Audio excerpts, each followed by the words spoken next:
see you there. This is Steve from the Steve Gimona Show.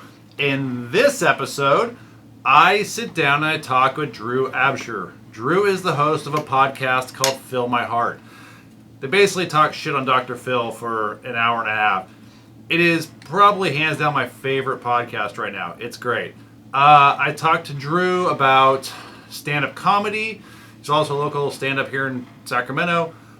We talk about mental health. We talk about serial killers. We talk about just growing up in the foster system. We talk about therapy. We talk about Jeffrey Epstein, which is a kind of a crazy topic.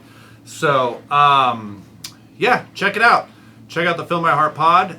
Parker was on the episode before this. He's the other co-host. So, give them a follow. They're cool dudes, and they're fucking hilarious.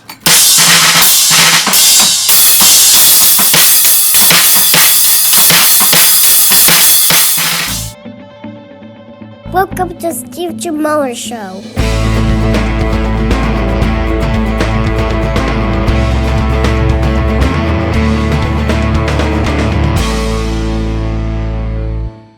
Like, yeah, these are my views, but I'm not gonna but I think that he also understands exactly what the landscape is. I'm just like, hey, it doesn't matter. I mean, how many left comedians get canceled, quote unquote? You know what I mean? All of them. Yeah, because they have one shitty opinion that people disagree with. Yeah. And so it's like, it's almost better to me to just be like, say whatever the fuck you want, and then backtrack it if you feel the need to, and don't if you like. That's the problem. It's like everybody tries to say exactly what's right, and then they get called out for something they really probably don't believe in that much, and then there's no real way to backtrack it. Because what you want to say is like, oh, I don't even really believe that. I was just saying that because I thought it would earn me brownie points. That's what you want to say. Or I was just trying to be funny. Right. And then there's no redemption where it's like, I mean, I guess Louis C.K. got some shit recently because he showed up. He didn't, because he was at the Chappelle thing, but everyone was saying his set wasn't funny. Oh, really? Yeah. And I guess he got heckled and it threw him off. Oh, really? So then it was just like, yeah, you should just go back to the toilet where you were jerking off. And it was like, fuck, man. Yeah. Well, that is the craziest thing. I mean, obviously what happened with D'Elia, Callan, and all these people, which if those accusations are true, shame on them, and they should never work again, totally. But it's very bizarre, Chris D'Elia gets accused of hitting on 16-year-olds and preying on underage girls, and shitty LA comics, their first thing is well, he was never funny to begin with. It's oh, so you don't even care about the pedophilia thing, you were just mad he was ahead of you. Yeah. That's what it boils down to. Yeah. That's your opinion on this? Now you got his spot. Dude, I don't care if it's fucking Jeff Dunham. If he was trying to fuck underage girls, I'm going to be more focused on that than the comedy itself. I don't know if Chris D'Elia is funny or not, anyways, to begin with. But. I mean, I think he's really funny on podcasts and shit.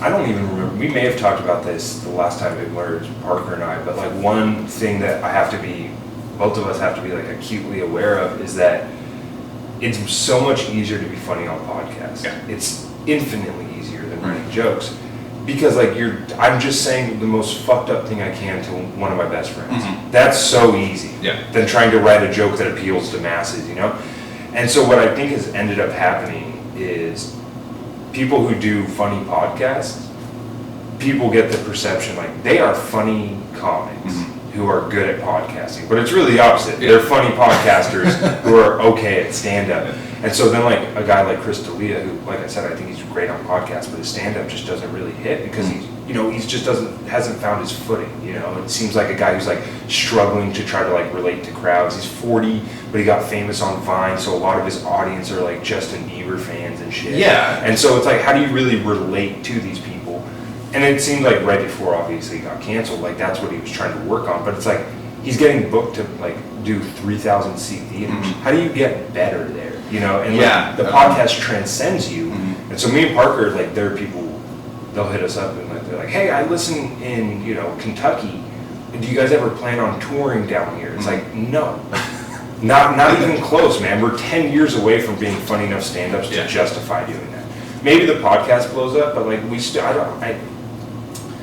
I think that a lot of people take on more than they can in the entertainment business. They'll sign up for a Netflix special when they probably have 15 minutes of material. You know what I mean? Like that seems to be a common trend when you watch Netflix specials. It's like most of this is junk. Most of it you're talking about like the flight in.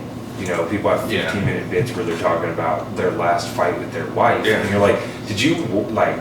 Is this really what you want to represent you? Yeah, is this your best material that you could have brought? So. Right, and you've talked about Bargatze, like that guy's a perfect example of a guy who like did stand up for 15, 20 years, and then hits, you know, he starts finally building an audience and gets a Netflix special, and like for most people, that's their first exposure to Nate Bargatze. That was mine. I heard his name on podcast, but I was never exposed to him. Right, totally. And all of a sudden I was just like texting people. I was like, dude, this one's fucking hilarious. Check this one out. Exactly, and it's because he's not on Twitter, he's not really on Instagram, like he's not really like trying to like pump out this content.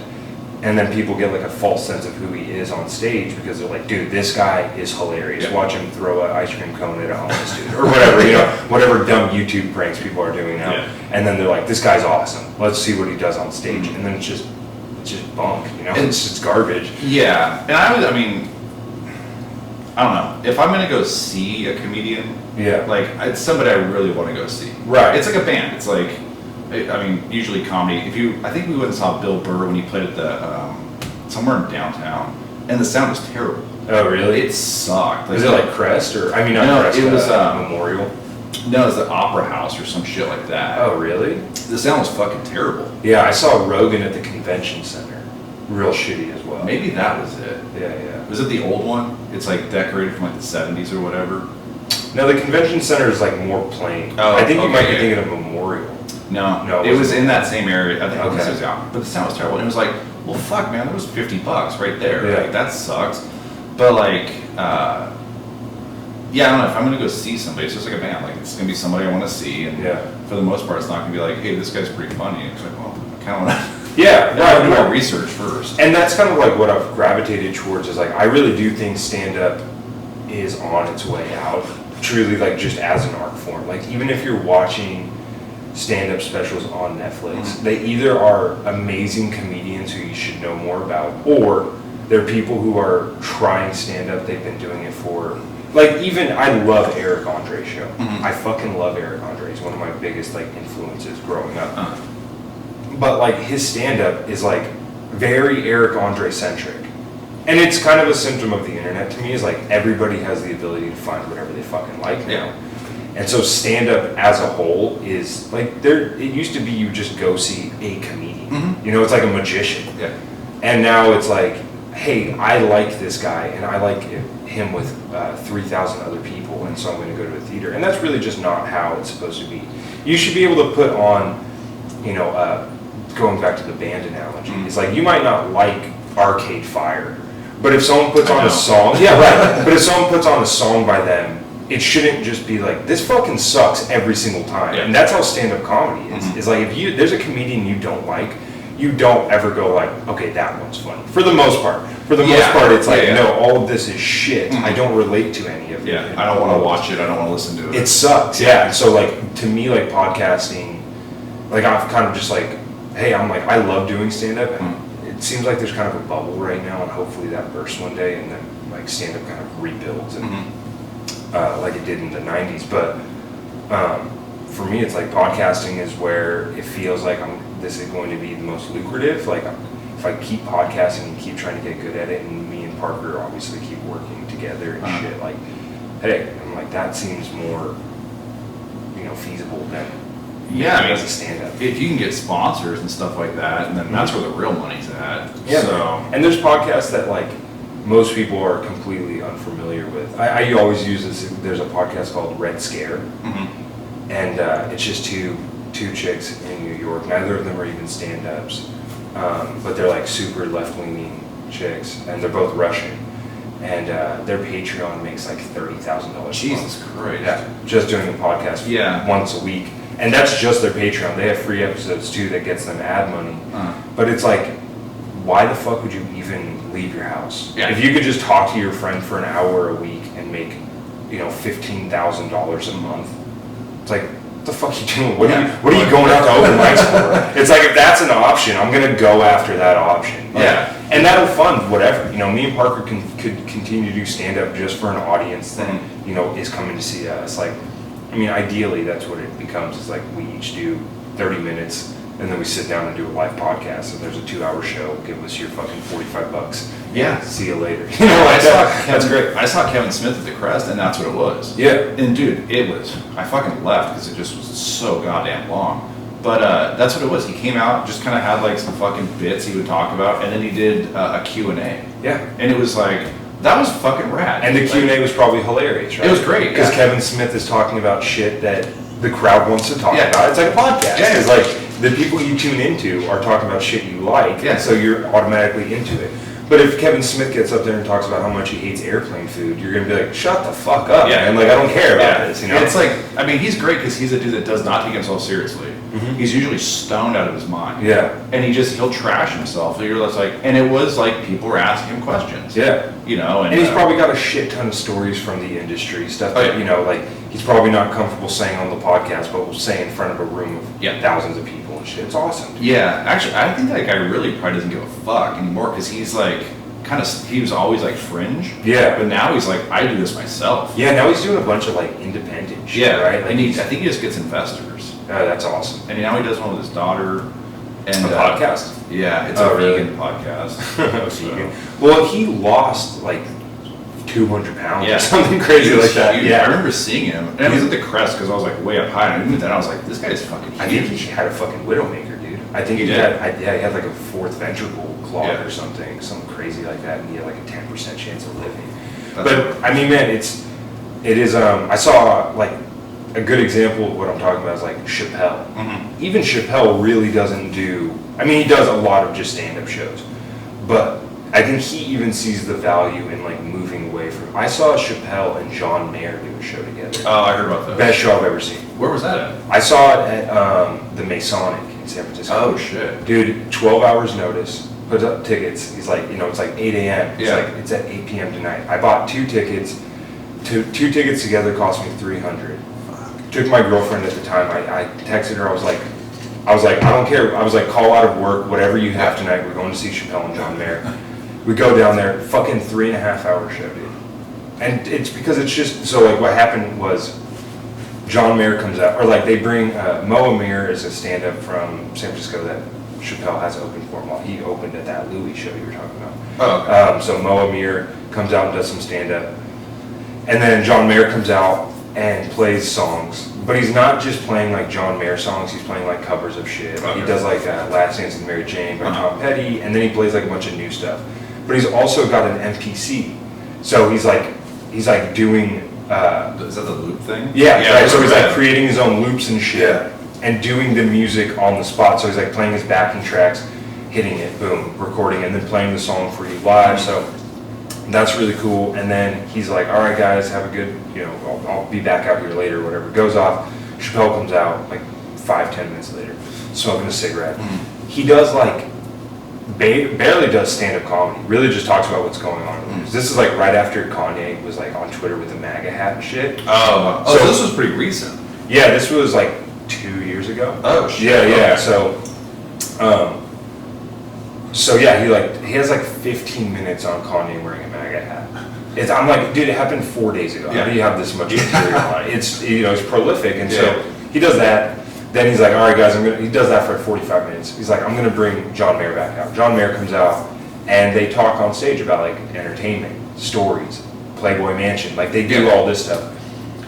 Dude, craziest thing I've ever seen. Chappelle goes, hey everybody, it's my good friend Fred's birthday. I'm gonna bring Fred out here and can we sing him happy birthday? And we're like, yeah, sure. Who the fuck is Fred, And this dude comes out like, he's like a black French dude. Yeah. His name's Frederick Yonay. And it turns out he's Dave Chappelle's publicist's husband. But he's also like one of the best harmonica players in the world. Oh, wow. Like that's what he does. And so like he comes out and everyone sings him happy birthday or whatever. And then lights go purple. All the stage lights go purple. And John Mayer grabs an electric guitar and starts playing the back guitar for Purple Rain. Oh, okay. And this dude, Frederick Yonay, pulls out a fucking harmonica and shreds the melody of Purple Rain on the harmonica. Fuck, man. And everyone's like, what the fuck? Yeah. And he's like doing the guitar solo from Purple Rain on a harmonica, like effortlessly. Yeah. And then he starts playing the backing track for Purple Rain on the harmonica, and John Mayer starts ripping the fucking song on the guitar. And it's insanity. Yeah. Like, it's just bringing the house down. And then they like stop, standing ovation. Yeah. No one's ever seen anything musically like this ever. And then they start doing the same thing with 1999, and Dave Chappelle starts singing 1999. It's fucking, like, everyone's just like, what the fuck am I watching? Like, this is crazy, you know? It's like a Dave Chappelle concert weird thing, but it's like, I remember leaving that going like, oh yeah, the future of stand-up is no longer stand-up. Yeah. Like, you don't get famous off stand-up anymore. Chappelle, like, is as great of a stand-up as Chappelle is, he's really famous off the Chappelle show. Yeah. And I think he kind of acknowledges that as like, at some point people are going to get tired of you just putting out hours of material. Nobody likes that anymore. People need overstimulation now to keep their interest. And that's why I fucking, right before I got over here, me and my girlfriend were watching a fucking stand-up special, and we both just like pause and start talking about other shit in life because the stand-up special was boring us. Yeah. You know, it's like so often now. Yeah, have you seen Chappelle's the Mark Twain thing? Yeah, Dude. Mark Twain speech, yeah. Like, I told my wife, I was like, you gotta watch this, because she doesn't really care about stand-up.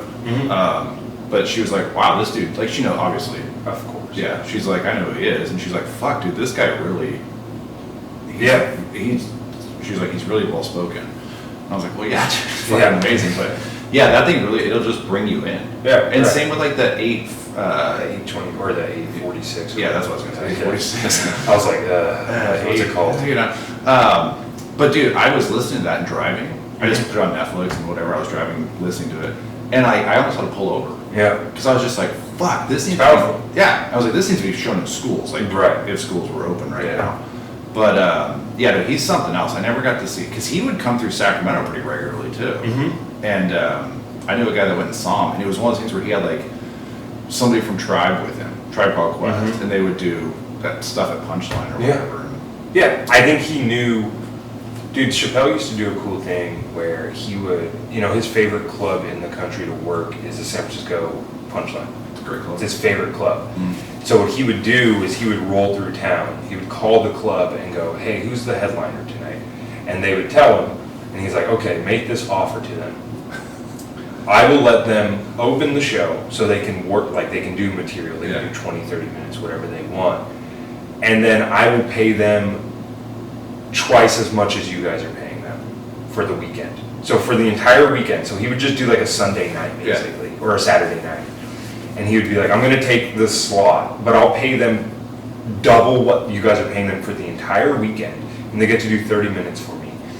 And then he would just go up and be up there for like 6 hours. Yeah, he would just and go. so like you'd be going to see like fucking Tom Tittlefuck, Yeah. and you don't know really who this guy is, and then Chappelle just rolls in Yeah. and just does stand up for 6 hours. Like he is, I mean, dude, there's stories like Neil Brennan, who co-wrote Chappelle Show with him, told a story I heard one time where he's like, we would all split up in New York to go do our sets. You know, Chappelle would go do a set here, I'd go do a set here, some of our other friends would go do a set, and then we'd all meet up at this bar at like 3 a.m. and just drink all night. And he was like, there was times where Dave would just go missing. Like he'd be like, I'm gonna go to the bathroom, and he wouldn't come back for an hour, and everyone's shit-faced, so they're like, what's going on? And they would go outside, and Chappelle would have his hat on the ground, and he would just be doing stand-up comedy for change. He didn't need the money at all. I mean, at this point, he's 19 years old, he's about to sign a Comedy Central deal. Yeah. But he's just like, I love stand-up so much. He would just do it in Washington Square Park, and just stand there and do stand-up. It's like, you know, that, you either have to be that fucking crazy, or you just have to realize that, like, the boom's over, baby. No one's getting famous off telling jokes anymore. Yeah. It's like, it's done. You gotta be on Instagram, you gotta be on Twitter, you gotta be that. Yeah, you have to be the personality or whatever. And that's kind of like what I feel like. I love Burt Kreischer, but I feel like now he's just kind of like this weird personality. Yeah. To where, like, not talking shit on it, but it's like, it's kind of hard to tell sometimes, like, where it is, like. I think he kind of recognizes that. I think that is kind of the cool thing about Burt is like, while I don't like necessarily enjoy stand-up very much, like, it's like he's got like 6 podcasts. He's pumping out tons of content. Yeah. He's not afraid to be embarrassing, which really garners him a lot of, you know, following because he doesn't take himself seriously at all. And like, you know, Steve Fury, you've had him on the podcast. He's fucking opening for Burt right now. Not yet.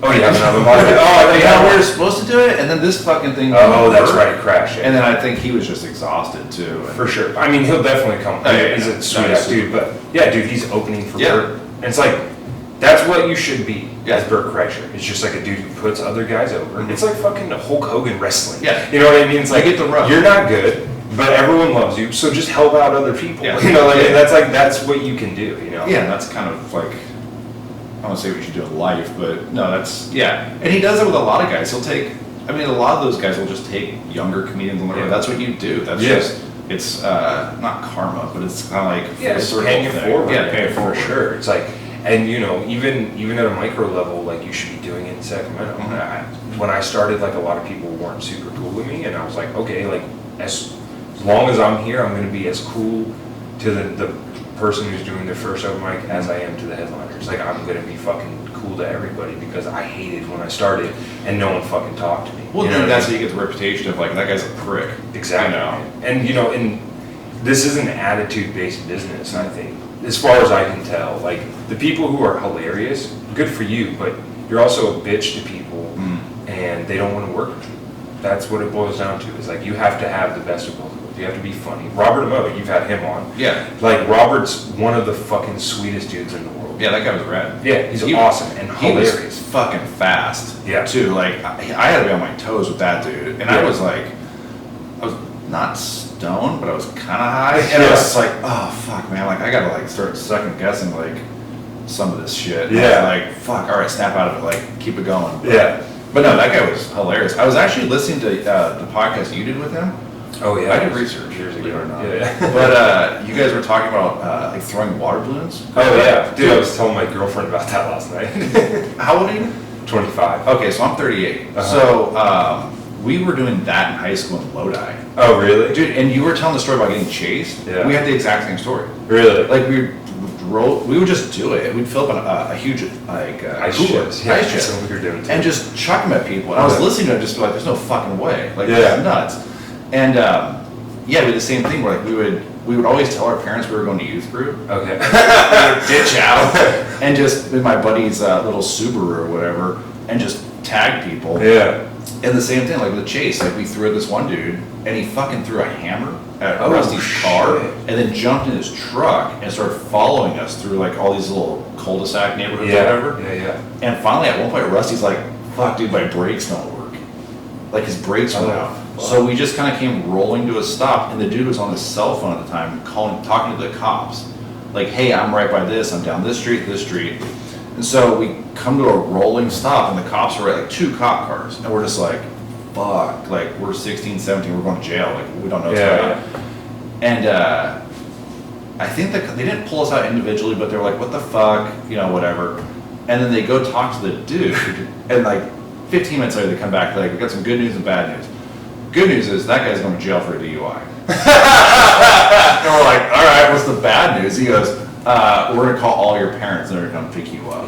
And we're like, oh, okay. And like, I think this was like the days of like dial-up. It was like everyone was on the internet, so you couldn't get through. Oh, that's. And they're like, okay. Well, I think like one guy's parents picked up, whatever. But it was like, okay, go the fuck home and don't ever do this again. And we were like, okay. That's hilarious. Yeah. I wish I would have thought about that as just doing that outside of bars. Like, hearing that guy got a DUI now, I was like, we should have just been going near bars and throwing water balloons at people leaving bars. Because, like, then they can't drive. Yeah. But it was, what are you going to do, yell at the Uber to chase the kids? Like, no, you can't do that. We did it for probably like a good, I mean, it seemed like forever, but it was probably just like a summer. But we did, I remember we started getting fucked up because it was like, you'd see old ladies driving. Dude, yeah. And then all of a sudden it's like, turn your fucking lights back on. Dude, it's chasing a heroin high, dude, because you can't. That's what I was telling my girlfriend last night. Is like, I don't know if I told this on Robert Emoto's podcast, so I might be repeating the information to you, but like, we like, at my school we used to have what was called like junior senior TP courses. So the week of homecoming, the seniors would TP all the juniors' houses, and the juniors would try to TP all the seniors' houses, right? And you would play like defense.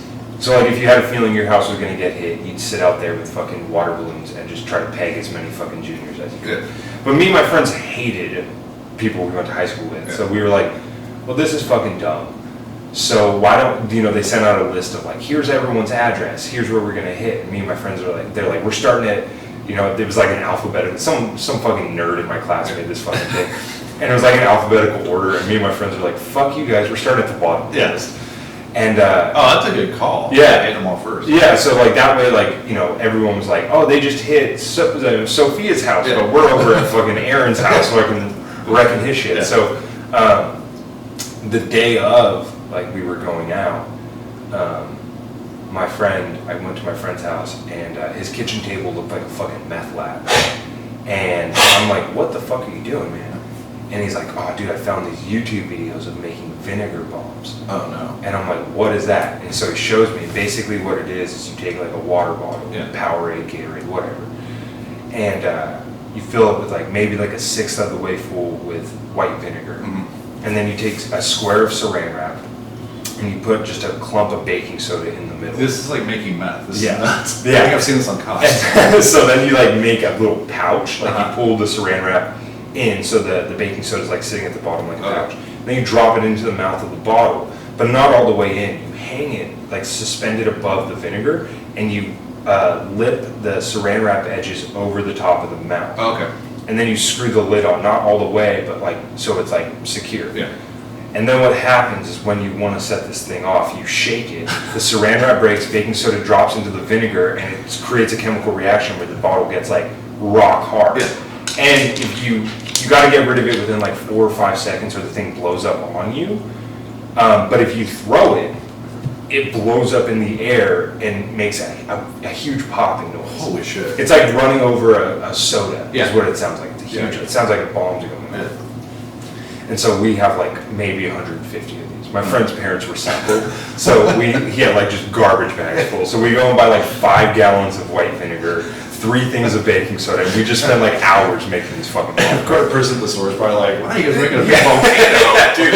I wish I could ask people who like sold us stuff, like, cause we'd paintball people's houses and stuff. So every sports chalet, we would buy like huge things of eggs. Yeah. And they'd be like, what are you guys up to? Yeah, it's like 9 o'clock at night at Walmart. Making a fucking omelet. yeah, that's exactly. But like we would go to like sports chalet. Wow. The sports chalet was like, why are you guys in here every Friday night? And we're like, oh, we just go paintballing in the mornings, you know what? So we make all these vinegar bombs, and we start at the bottom of the list. And so we're going to this kid's house, and unfortunately somebody else had the same idea as us, as starting at the bottom. So we get there and somebody's already fucked up his house, and his parents are standing outside. But his house is like the third on the right. So we turn on the street and I start shaking the thing. And then we see his parents in the middle of the street. And we're coming in like fucking bad side of hell, so they know exactly what the fuck is happening. So they're like pointing at us, and the mom starts running towards the car, perpendicular. Yeah. Like she's gonna like T-bone us, like she's fucking Superman or something, right? And so my friend who's driving like swerves out of the way. I'm hanging out the back window with a fucking vinegar bomb in my hand, and I'm like, fuck. And so I just let it go, and it just fucking smacks her in the face. Holy shit. Vinegar, boom! Which just sounds like a gunshot. Yeah. And then like we have to like hang a U-turn because the cul-de-sac. So the husband's like in the street tending to his wife. We're like driving past, like, oh fuck, our heads down. The next day at baseball practice, this was like a Friday night, so Saturday is the day of homecoming. Our baseball coach is like, look, this cannot happen. He's like, he's like, I'm not saying it's anyone on this team. He's staring directly at me and my friend. He's like, somebody's mom went to the hospital last night because they had vinegar thrown in their face and they didn't know what it was. And we're like, wow, that's the worst thing. I don't know. You guys are a bunch of animals. Yeah. I was like, whoever did that should be in jail. Really. Does that cause burns or some shit? I don't know, man. I think that honestly, like, I get it. Like, something that loud hits you, and it smells like vinegar, but it's like pasty. Yeah. You're probably like, I gotta go make sure I don't have fucking cyanide in my face. Yeah, right. Dude, our fucking dumbass neighbor that we have, I was sitting here yesterday doing some work, and all of a sudden I just heard like a pop. And it sounded like our gate door slammed. And I was like, oh, the pool guy's here. And like a couple minutes went by, I was like, where the fuck is he? And then there's a little room up here, it's my wife's office. And she's like, hey, something's smoking in their backyard. So I go up there, I'm like, oh, it's a fire pit. And I'm like, oh, fuck, I bet he put something in the fire pit. And I was just like, oh, and they're not home. Awesome. So, like, I kind of watched it because I was like, fuck, this thing's smoking still. Like, whatever. And like 4 hours later, I take the garbage cans out, and there's a fucking suntan lotion. Like a metal sun spray thing. Yeah. I'm like, what the fuck, man? Like, He just left it in the Apparently. by the fire pit. I think it was in the fire. I have no idea, dude. But either way, it was just like, fuck. Yeah, That's not cool when you're not home. Dude, me and my friends, like, in high school, we were just so fucking stupid like Yeah. that. I remember one time my friend's mom's friend, they had, like, her husband was an architecture, or an architect, and then he became a professor of architecture at Cal Berkeley. Oh, wow. So they were fucking loaded. I mean, I grew up in Elk Grove, and they had, like, I think their house was, like, $1.3 million or something in Elk Grove. So it was a pretty nice house. And they would be like, they would just trust him to, like, house sit. And so it was probably like 3 or 4 times where we would just fuck up their house and then spend the next morning cleaning it up, you know. And they were like, you can like eat whatever's, anything in the fridge is like completely for you. They were like, we don't even mind if you have people over, you know, just entertain. And we just like, at like the 4th or 5th time, we just completely destroyed their house, like fucked it up bad. I remember. I didn't drink or do drugs in high school, so I was like stone cold sober. There's no excuse for this. But dude, they had like 3 racks of ribs, and I just cooked them, and then no one ate them. like I fucking used their barbecue and cooked these ribs, and then it was just 3 racks of ribs sitting on their barbecue when they got home, like fully cooked. But then they had a fire pit. They had a fire pit, so we had a fire in the fire pit, and then like we were like, none of us knew how to put out a fire. And but like the fire pit was like really like decorative, like it looked more decorative than a normal fire pit. So we were like, I don't know if we should pour water on this, like what we do. So we all just peed on it. Yeah, there you go. And so we were like, that'll put it out. Yeah. And then like my friend ended up having to apologize to the people, but they like sent him a long text message of like everything he did to fuck up their house. And they're like, you guys started a fire in our decorative drink holder. And we're like, oh, well, don't tell them how we put the fire out. We pissed all over them. They apparently like had all these parties where it was like an ice bucket type thing. But it was like a big fucking round one. It looked like a fire pit. I can see it. So we were like roasting fucking marshmallow on this thing. And like it was like a $300 thing that I'd just throw away because it was all burned on the inside. And we were just fucking morons. Yeah. Dude, we had a couple, probably like, well, how old? Like 5 years ago now. Unfortunately, one of my really good friends, his dad just unexpectedly passed away. So, you know, we go to the funeral, and it just got out of control as far as like the drinking and the partying goes. And this is in Lodi. And my wife and I, we were living up here, so I was like, I'm just gonna stay here. Like, no one can walk right now. So I'm like, oh, well, this house where the party's at isn't that far from where my buddy Andrew, he grew up. Yeah. That's where his dad was the one that passed away. So I'm like aggressively fucked up. So I walk like around the corner and nobody's home. And I'm like, well, I gotta go to sleep. Yeah. So I just I took my pocket knife out and I cut a screen. And then that window was locked. So then it was like, oh, well, this next, I ended up cutting like a shit. Was trying to get in. And dude, it was the worst feeling. Like I woke up and his mom's like, "Why would you do that on my husband's funeral?" Why would you? First of all, this is the last thing I want to worry about. She's like, first of all, everyone got annihilated here. Yeah. Now, like the night of like my husband of 40 years' funeral, and then you fuck everything up by slicing like all these screens. Dude, it was terrible, man. Yeah. Like, I felt so bad, but. Yeah, I think that is kind of the fun part about all these stories is that like I look back, like me and my friend who was like the main culprit on all of it. Like it was just us two constantly. Like if I was with a different group of people, like at least one of us was always out every weekend fucking up someone's house. Yeah. But he's got 2 kids now. He's got a wife. He's got a house himself. Yeah. And like we always just talk about it. It's like I don't know how fucking furious I would be if someone threw a water balloon at me at fucking 9 o'clock at night. I'd be so goddamn mad.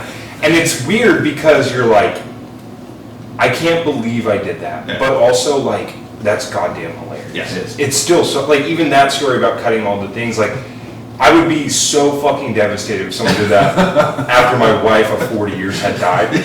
But I would also be like, that's pretty fucking funny to just get that shit faced and then do something. We've been doing open mics in parks. And at one of the parks that we're always at, there's like these like skateboarder kids. They're probably like 11 or 12 years old, 13 max. And they just like skateboard around, and like we see them almost every night because they're just like probably these neighborhood kids who all skateboard together. But like we do it backed up against a train track, and do just one open mic. You know, the kids are like, we're all up there like, fucking my dad's pretty wild, you know. And these kids have a fucking air horn, and just like during people's sets, they're just standing at the top of the train track just pulling the air horn, and everyone's getting mad, including myself. But then at the end, like, I'm talking to an audience member, and they're like, I wanted to go, like, beat those kids' ass. And I'm like, listen, I agree with you. But as somebody who eventually became a stand-up comedian, that's exactly what I would have fucking done with my friends. If I saw people doing an open mic comedy show, I'd be like, and spraying air horns all the fucking time. Like, that's what you do. Like, that's just, like, I think that, like, you know, my big comedy influences are, like, fucking Jackass, Beavis and Butthead. Like, I think that all these kids are growing up with like YouTube prank shows and shit. Like that's what they're gonna do. They're gonna be fucking asshole little kids who their exposure to technology is so severe that all they're going to be is inundated with these fucking hilarious things you can do. And like they won't even need to be creative. That's the cool thing. Is like everyone have already done it and they can just copy people. Yeah, and they don't even have to like. I mean, you can do everything on your phone. Yeah. Like they're not going to need like a film production company or anything like that. They need a fucking iPhone and iMovie. Yeah. You know? Yeah. And they can make like viral videos of them fucking up people's houses. Like, it's I was actually watching. I think Steve-O has a really good podcast. Oh, really? Yeah, that guy. He's only got a couple of them, and it was weird because I was watching like he has like a highlight reel or whatever. And I was watching one, and I was like. It's kind of weird because I was like, dang, he's a really good looking dude. Yeah. For somebody that went from just being like a human ashtray to like. That's I mean, well, and same thing with Johnny Knoxville. Hollywood tried to make him a leading man for a while. Yeah. And you're like, guys, I mean, the guy's handsome, but everyone's seen him like have his friends fart in his face. Yeah. It's going to be hard to sell this guy as like good looking. Yeah. Everyone, he's a clown. Yeah, no, he's a goof. Yeah, he's like he's a dude who's just fucking crazy. Yeah, and those movies were like when the first two are just they're really good. They still hold up, but I don't know what the third one, but I know they're all good. It's just after a while you're like, okay, guys, you're 40, you know, like get it together. You know? Yeah, there's talk, I guess, of another one. Yeah, but I mean, which is like fine. Like I appreciate people who find their lane. You know, but it's like I mean, after a while, you really gotta question what we're doing here. Just put the shit on Netflix. Yeah, fucking MTV should just sell the Jackass catalog to Netflix. Yeah, they really should. It holds up, man. Like the second one where that guy gets bit in the dick with the snake. Yeah, it's fucking hilarious. Yeah, it's amazing. Yeah. And it's like I don't know, like people shit on it. Like people will go like a lot of like super whatever. I don't want to say progressive. and I think the word woke is kind of dumb, but like. The crowd that's like, that's not funny, man. Mm-hmm. They're like, what this infantile humor, and I'm like, this is as pure as comedy as it it's can slapstick be. comedy. Yeah, it was like friends hurting each other. It was Buster Keaton, and then it was then it was the Stooges. Yeah, right, exactly. It's the Stooges, but real life. Yeah, there's no act here. These guys are really they're friends. That's the coolest part about it. Is it's not strangers hurting strangers. They're not just walking up to people and cold cocking someone in the face and being like, "You're on Jackass." They're all fucking friends who love each other, who think it's hilarious to hurt each other. Yeah, it's not two homeless dudes just beating the shit out of stuff. Right, and like the Impractical Jokers are just the 20 whatever version of that. Dude, we saw them. My wife and I. She got tickets for me for Christmas, and then we completely forgot we had tickets. Oh, really? It was like it's Christmas, and it was like in May or some shit. And it was weird. It was. They weren't great. It wasn't what I don't think it was what anybody expected. Okay. Because we went into it, we're like, oh well, we got the tickets, we should probably go. Yeah. So we got a babysitter, and we went, and it was like a lot of church groups, and those dudes were just dropping F-bombs, like they were cussing a ton, and it was like that type of shit. But then they would kind of pepper in skits. Right. Okay. But yeah, and it was perfect. It was like an hour and a half. It was perfect. So you're just like, right when you're like, okay, this is fucking lame, it was over. That's nice. But yeah. Yeah, I mean, that's good self-awareness. I think that those guys are fucking brilliant. I actually recently did some research on them, and it's like, they started out as an improv group. Yeah. And Yeah, I guess they're like Seinfeld rich too. Are they really? Yeah, that's what my buddy was saying, because he's from New Jersey and they're all from Jersey, I believe. And he's like, dude, they're just fucking. Yeah, well, Sal does stand-up now. Mm. He's like a legit stand-up, Yeah. and the rest of them just do the show. But I would imagine, like, I mean, it's literally all true TV shows. Yeah, it's that, and then like The Carbonaro Effect. Yeah. And then, like, that's really, like, all they have. It was like, and like Dumbest Criminals. Oh, yeah, That's all it is. Like, yeah, but those guys fucking rule, dude. Like, Yeah. I just love that. I actually watched their movie, and I'm like, this sucks, but it's totally catering to their audience. It's like a terror film. Like, it's really fucking bad, but I'm like, yeah, people who like the Impractical Jokers are gonna love this shit. Yeah. And they're gonna watch every fucking moment. And they're doing, like, cruises now? Yeah, they do the Impractical Awesome. Cruise. And, but yeah, I remember like sitting there and be like, man, there's a lot of like families here. And like, it was good. It was enjoyable all the way through. Yeah. But it was like a half, it was perfect. But, one thing I want to talk to you about as a Jeffrey Epstein sympathizer. No, What? not a sympathizer. Oh no, dude! I watched the fact checker. I watched the Netflix thing yesterday. Did you? Not all of it. I broke it up, but I finished it yesterday.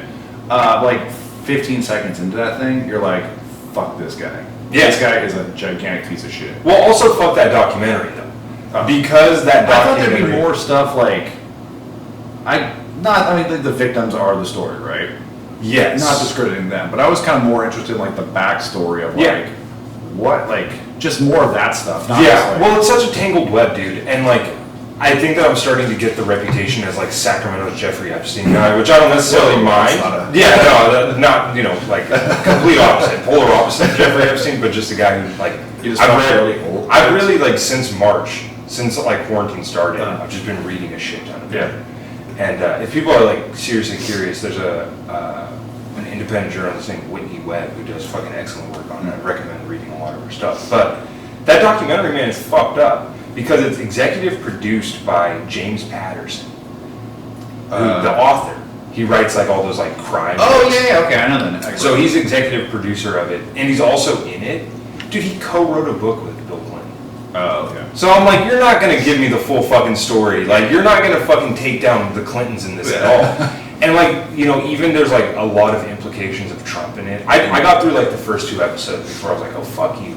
But, dude, like, people really don't like when you talk about this. But the Trump implications in the Epstein stuff are more of just, like, he was complicit in it. Mm-hmm. There is accusations of him, like, doing stuff with the children, but Trump on, like, by everyone's records, Trump has 2 incidences of having issues with Jeffrey Epstein.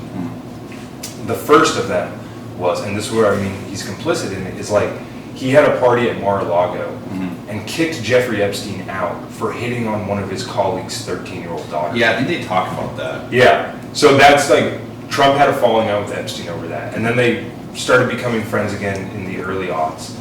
And by the way, that's the first time I've ever successfully used the word Yeah. I learned it yesterday, so I'm excited about that. It's big. For That's me. just the early 2000s. Right? Yeah, but it makes you, if you say early 2000s, everyone's like, who the fuck's this guy? You know? Yeah. Back in my day. Yeah, but so in the like 2004 era, he starts like becoming friendly with Epstein again, and Epstein shows Trump this property in Florida. Okay.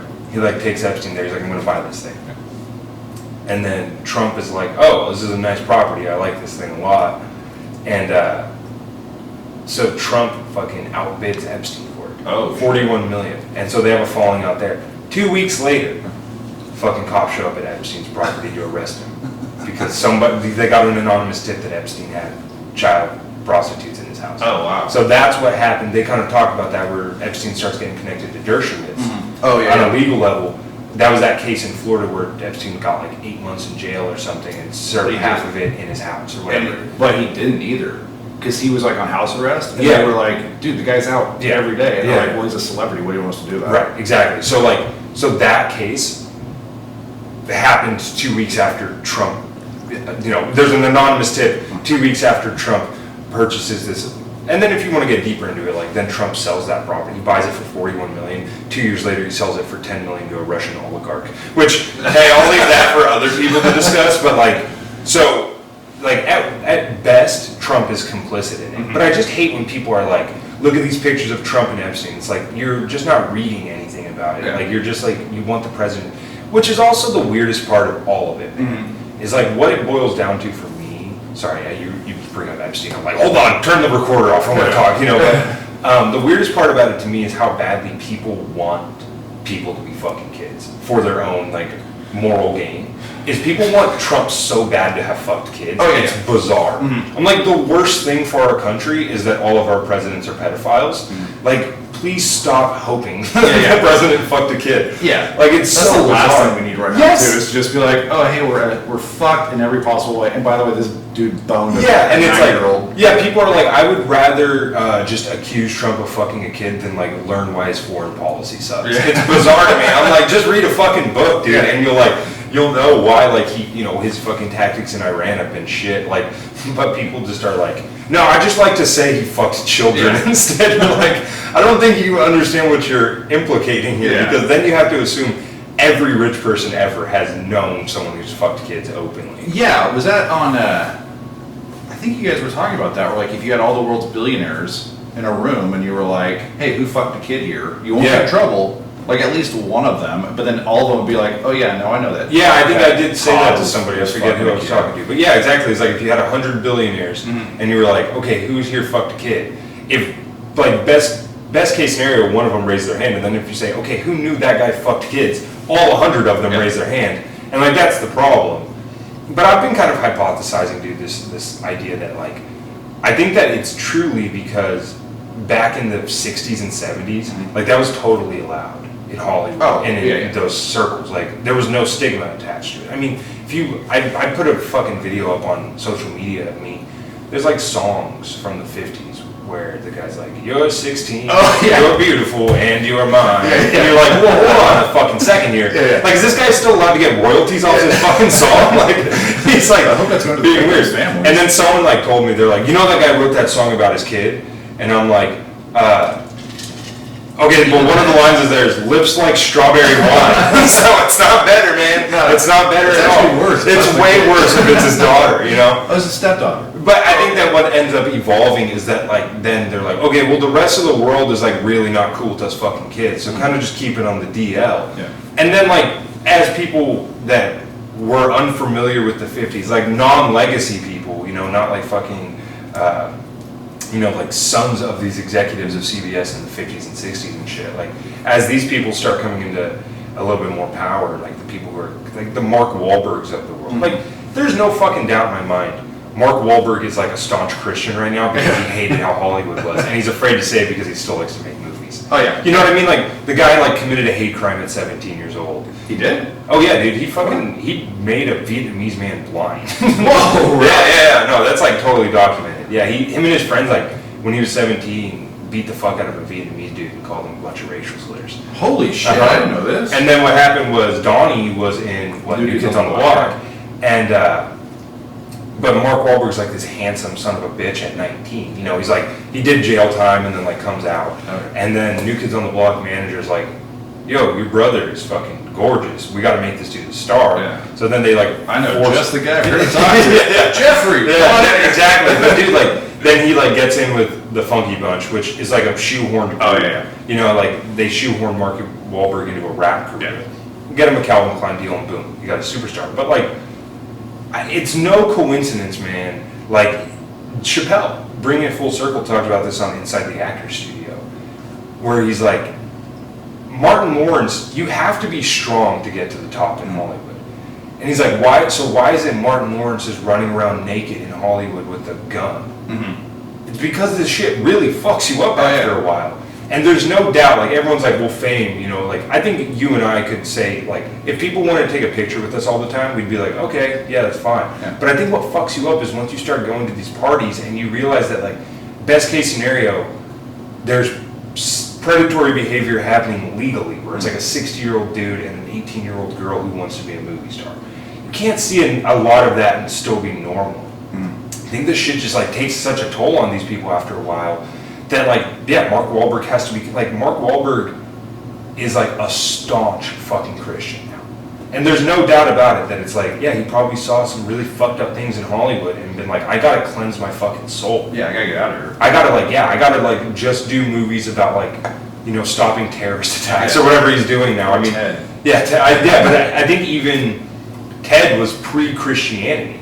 Oh, really? Yeah, I think he became like super Christian in like the 2010 area. I mean, maybe that was Ted time, but like, I mean, all he's really done since is like Patriots Day and executive produced a ton of shit. You know? Well, he's got the Wahlburgers. Right, but doing shit like that is like at least wholesome. Yeah, I mean, it's kind of like he's doing it. I think he's doing it like in Boston in his hometown. Yeah. It's not even. Dude, exactly. Yeah. I think that that's most of these people's goal is to just like the Tom Hanks man. Like, there's accusations of Tom Hanks being pedo. I won't believe that. Yeah, I refuse to believe it as well. I haven't seen like sufficient evidence to prove it. But you're like, I mean, what does Tom Hanks do? He barely shows up to award shows anymore. He just kind of hangs out with his wife. You know, he's got dumb fucking kids. Yeah. He's just like a dude now. Dude, and his, I think that's rap most son was pretty awesome. Yeah, Chad. Yeah. I love him. Do you watch any of his patois videos? No, I've seen a couple of them, but I was just like, I can't believe that's Tom Hanks' kid. Yeah. Well, yeah. I mean, once you hit 35, I mean, it's pretty weird when you're not as famous as your dad Or your brother. Yeah. I mean, even Colin's more famous. Yeah. Dude, Chet Hayes is great because he's got videos of him just speaking patois on. He just posts them on Instagram, yeah, where he just does like Jamaican accents. It's super fucking racist and hilarious, dude. Do you think that Tom Hanks would be like, Chad, come on, bro? Like, Yeah. No, I think that he'd probably, here, I'll pull one up, I'll put it into the mic so you can watch it, but dude, it's goddamn awesome. Yeah, I think the only one I saw, well, the one that got the most attention was the one where he came out and was like, yeah, they got coronavirus. Where he's just like super cavalier about his parents being close to death. He's all, hey everyone, yeah, so they got it, and it's pretty fucked up. It's just like, It's nothing bad, they'll probably be okay. yeah. But he's a rapper too, right? Yeah, Is he dude. like a... He actually is like like all jokes aside, like not that bad of a rapper. Here you go. Big up the whole island, massive, it's your boy Chatana, coming straight from the Golden Globes, you want to if you find out so much message in a while, too far, what come? Big up, tune in. Oh, dude, I'd be so bummed out. He's got clear. Yo, big up the youth them way up to Kingston. We wake up this morning and we see the thing turn up. Internet gone mad. Respect your dumb. Jesus Christ. It's awesome. That dude's probably, that's Jamaican? Yeah, well, it's patois. It's like the Jamaican slang type thing. Yeah, it's great, dude. To just be like, to be the 32-year-old son of Tom Hanks and just be a national embarrassment to your father. And Tom Hanks is like, oh, okay, yeah, we get it, guys, but like, yeah, it's like that really good remote Toy Story 5. yeah. He's like, I just want to be a guy, Yeah. and my son's out here being fucking racist, and just like, and like, he's so stupid, he has no idea what he's doing. Like, that's the great thing about I've it. embraced the culture. Yeah, he's like, I just love Jamaica, you Yeah. know? He's just like, he's like, I smoked weed, you know, I used to watch Ali G when I was a kid, and it's like, so great, dude. I just like, that is the goal. Like, for everybody, the goal should be to just ride your parents' success into the fucking ground. Yeah. And then have your kids have to restart it. Yeah. Like, well, he drained everything, so Yeah. now we get the grandkids on board. Dude, totally. Like, if your parents were billionaires, or like, I don't know how much Tom Hanks had, but I'm assuming it's an insane amount of money. Probably. But But like- like production and stuff like that. Oh yeah, And and he's like, tied with Ron Howard. yeah, I mean, and the highest grossing movies every single year are animated films, and he's been in 3 of the biggest of all time. Yeah. Wait, is there? Yeah, there's 3 Toy There's Stories, 4 right? toys. Oh, is there? Yeah, that's And right. you know That what? 4th one came out. They're all kind of the same. Yeah. Like our daughters were watching, and when I was like, "Is this which one is this?" Yeah. And I'm like, "Oh, this is like the same story. Like there's a lot of like they're just all kind of the same." But Yeah. yeah, I definitely could see animation making a comeback during this time. Yeah, I think that a lot of people will start drifting toward. I mean, me and Parker have drifted towards like sketch writing because it's like you got to put out something somehow, and like, without stand up, like even doing park open mics, there's not really enough of a consistency of a. You know, you're getting your legs back under you, so it feels weird to be like, oh, I want to pump out material. And even if you do, there's nowhere to do it on a show. You know, even if you perfect the material, then you're just doing it in an open mic, which feels counterproductive to just keep doing, you know, in your eyes, good material. It's probably weird doing it at a park too, where it's not a room. Where Yeah, you get it's the energy. I've been telling people it's the exact opposite of what stand-up comedy is supposed to be. Stand-up comedy is supposed to be, people have been drinking. You know, they're sitting close to other people who are laughing, so there's like a societal pressure to laugh. Yeah. The ceiling is low, so the acoustics stay in the room, so the laughs feel even larger. And you're really supposed to know who you're seeing. Even if it's not like you're seeing Tom Segura, you're at least supposed to see a show billed as like top comedians in Sacramento. Yeah, you know what I mean? Names. Right. Whereas with an open mic, you're like, hey, this guy's gonna joke Yeah. dildos. So right, exactly. So an open mic is the worst kind of stand-up comedy you can see, just because there's no consistency on the skill level. Nobody's drinking because it's a fucking park. You're 6 feet apart from people and wearing a mask, so there's no societal pressure to laugh, and there's no walls or ceilings, so the laughs just travel into the fucking ether. Yeah. And so even if you have a joke that crushes, the laughs are gone in 3 seconds because people laugh hard and then go, okay, what's next? Yeah. You know, because they're not relicking in the joke you just told like they do in a club. So it is the hardest form of stand-up comedy. Yeah, dude, that's gotta be fucking rough, man. It's really fun though, man. I've really enjoyed it because I'm just learning now. You learn so fucking much doing it. Like that's what I've been telling everybody is I'm like, man, I'm just learning so much about how to actually be good on stage. You can't, like, I write jokes. I try to write fucking jokes, you know? And you just can't depend on that at this. You have to be, like last night, so we did one last night, and I was, you know, one of my best jokes. I'm working on a new, a different angle on the end of it. So I'm like, okay, I'm gonna do this joke. And it's a joke that works. If it doesn't work, I'm just gonna bomb. Like it's one of those jokes where it's like a great litmus test. I use it all the time to pivot out if I do start bombing, you know. It's a good joke. So I start it, and as soon as I fucking start winding up the punchline, two dogs start fighting. Like that. So I'm like winding up the punchline, about to deliver it, and every single head in the park turns left. And now no one's fucking paying attention to anything I say. I finish it, not a single fucking noise is made. And I'm like immediately like, okay, that joke works a lot better if Mike Vick's not over there fighting dogs. And then the crowd starts laughing again. And then I start trying to take bets on who would win the dog fight. And like you just have to be able to option out of shit that quickly. And you really do see who's like got a comedic brain versus who like is on the internet enough to know what people find funny right now. Which is really fun actually, because you're like, you know, you see people start riffs and then lose complete faith in it, and then they're like, oh, never mind, I'm just gonna give time back to the room, bring up the host. It's like, no, stay with it, like just try to fuck around, do crowd work. Like, people just are like, you know, I'll just talk about my day and I'll stumble into something funny. It's like, no, you have to make it happen. It's definitely something that like, I've never done it. I've done a storyteller show with my buddy who I was mentioning earlier. Yeah. But even that, like, right before I was gonna go up, I was like, oh, I don't have to do this. Yeah. Like, I can totally just fucking dip out and just be like, hey, dude, I don't want to do it. Yeah. It's not gonna affect anything. But yeah, it's an art form, man, for sure. Yeah, well, I mean, to that point, like about, you know, one thing that I've been fucking preaching heavily during COVID is like, there's no better time. Going back to what you said about your friends, where it's like people continue to do stand-up comedy because it's something they're good at. I think it's even more simple than that. Because I think that people just want to find a fucking identity in something. Where they're just like, I will do stand-up comedy because you don't really have to be good at this to like stumble into having fun.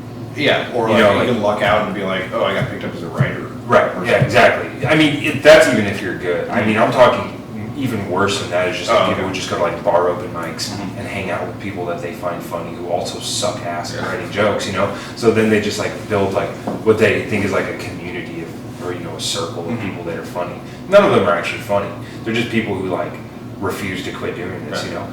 And so I call those identity comics, where it's like all they want to be is a comedian. They don't care about the actual like part of it where you're supposed to be good. Yeah. It's like a dude who just goes to an open mic and just like chokes, like a music open mic, and just chokes the neck of a guitar and slaps the strings and goes, no, I'm just making different music. Yeah, you know, it's like, no, but art. it's objectively bad.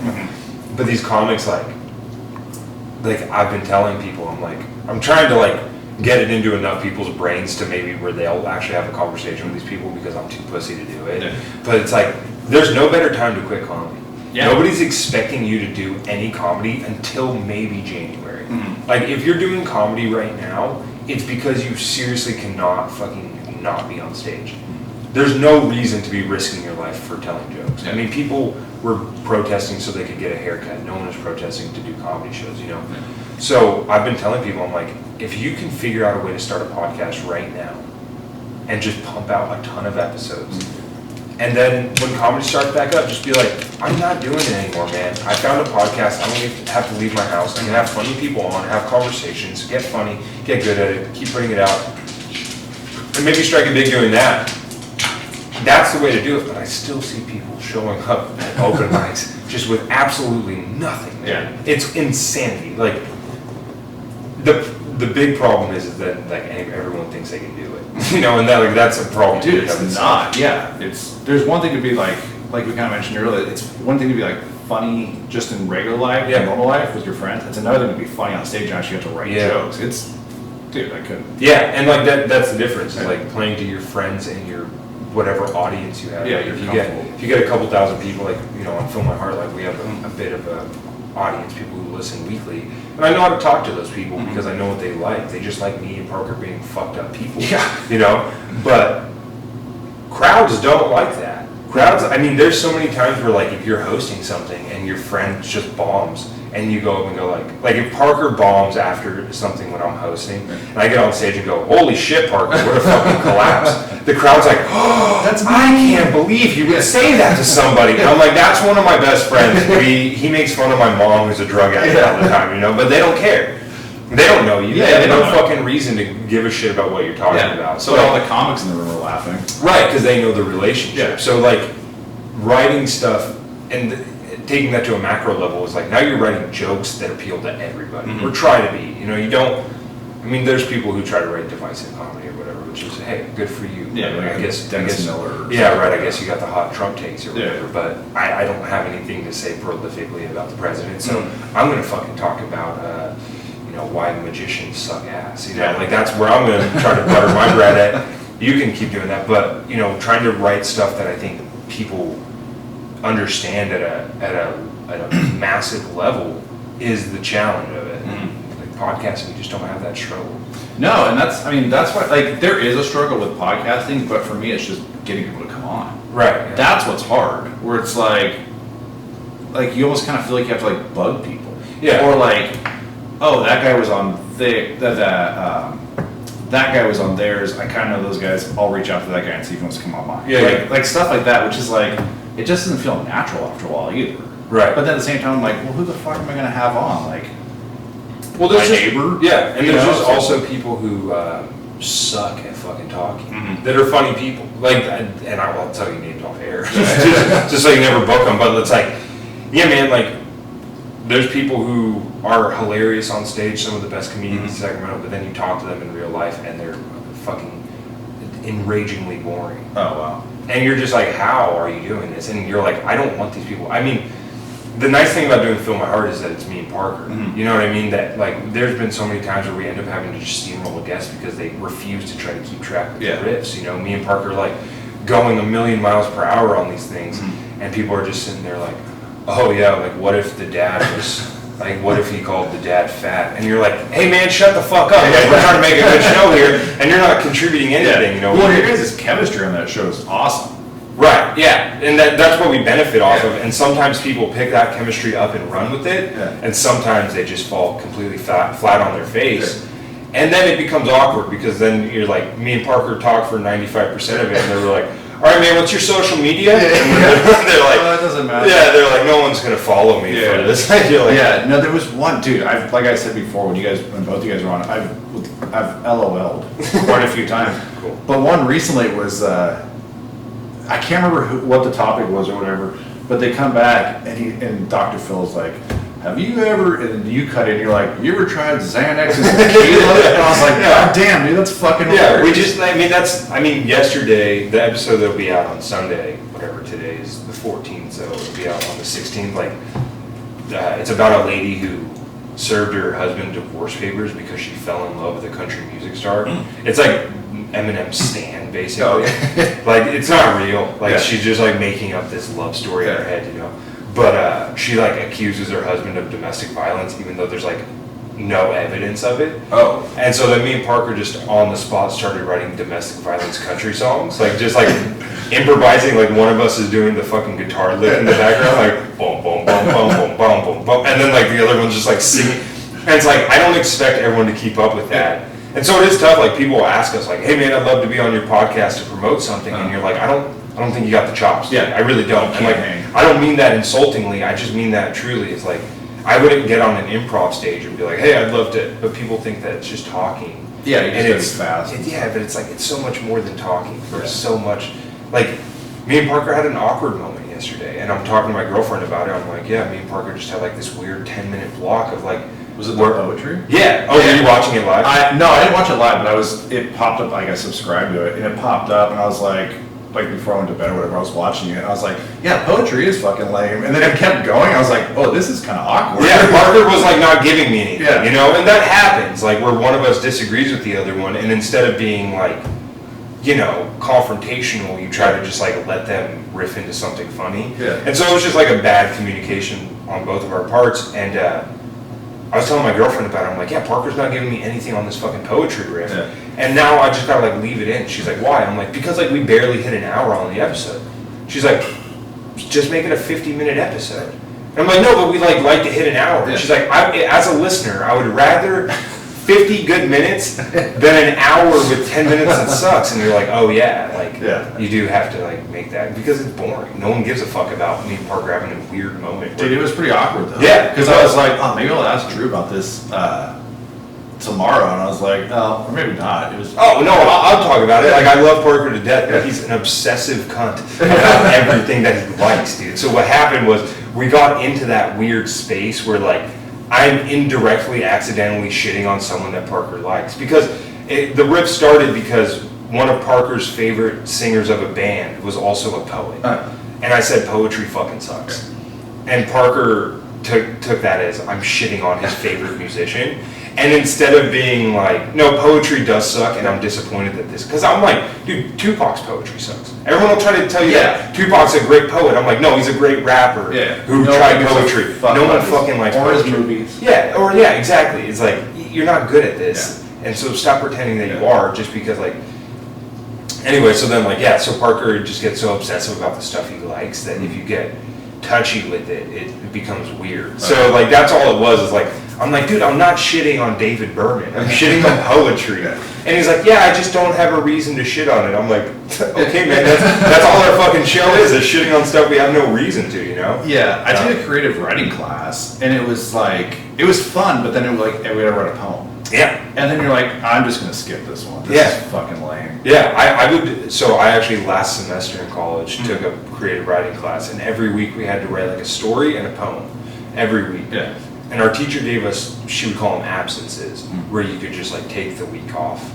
Oh, that's pretty cool. And so I burned my 3 absences for poetry, weeks 1, 2, and 3. I'm like, I'm not writing a fucking poem. It was just like, yeah, it was like, this is stupid, I don't want to do this. Yeah, and then so she reached out and she's like, hey, like, why aren't you doing the poems? And I'm like, I think poetry sucks. And then she's like, then write poems about that. And so then she would give us these prompts every week, and I would just write poems, no matter what the prompt was. Yeah. And she'd be like, you know, like, it's got to be 16 stanzas, and it's got to be about love. And I would write 16 stanzas about how I love everything but poetry.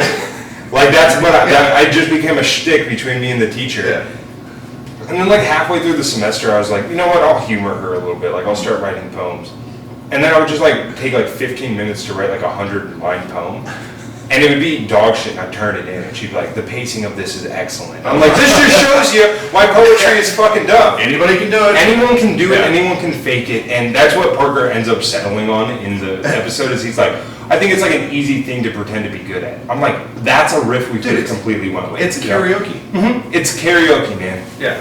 And that's what we argued about, is he's like, well, it's like music. I'm like, yeah, but the thing about music is if the lyrics are shitty, the music can still be fine. Yeah, you can fall back on the music. Right, and the example I brought up was Loser by Beck, where I'm like, the lyrics mean absolutely nothing in that song. They're just gibberish. Yeah. And he wrote them intentionally like that. And the song is still great. Loser by Beck, I love It's a great song. Yeah, 30 years old.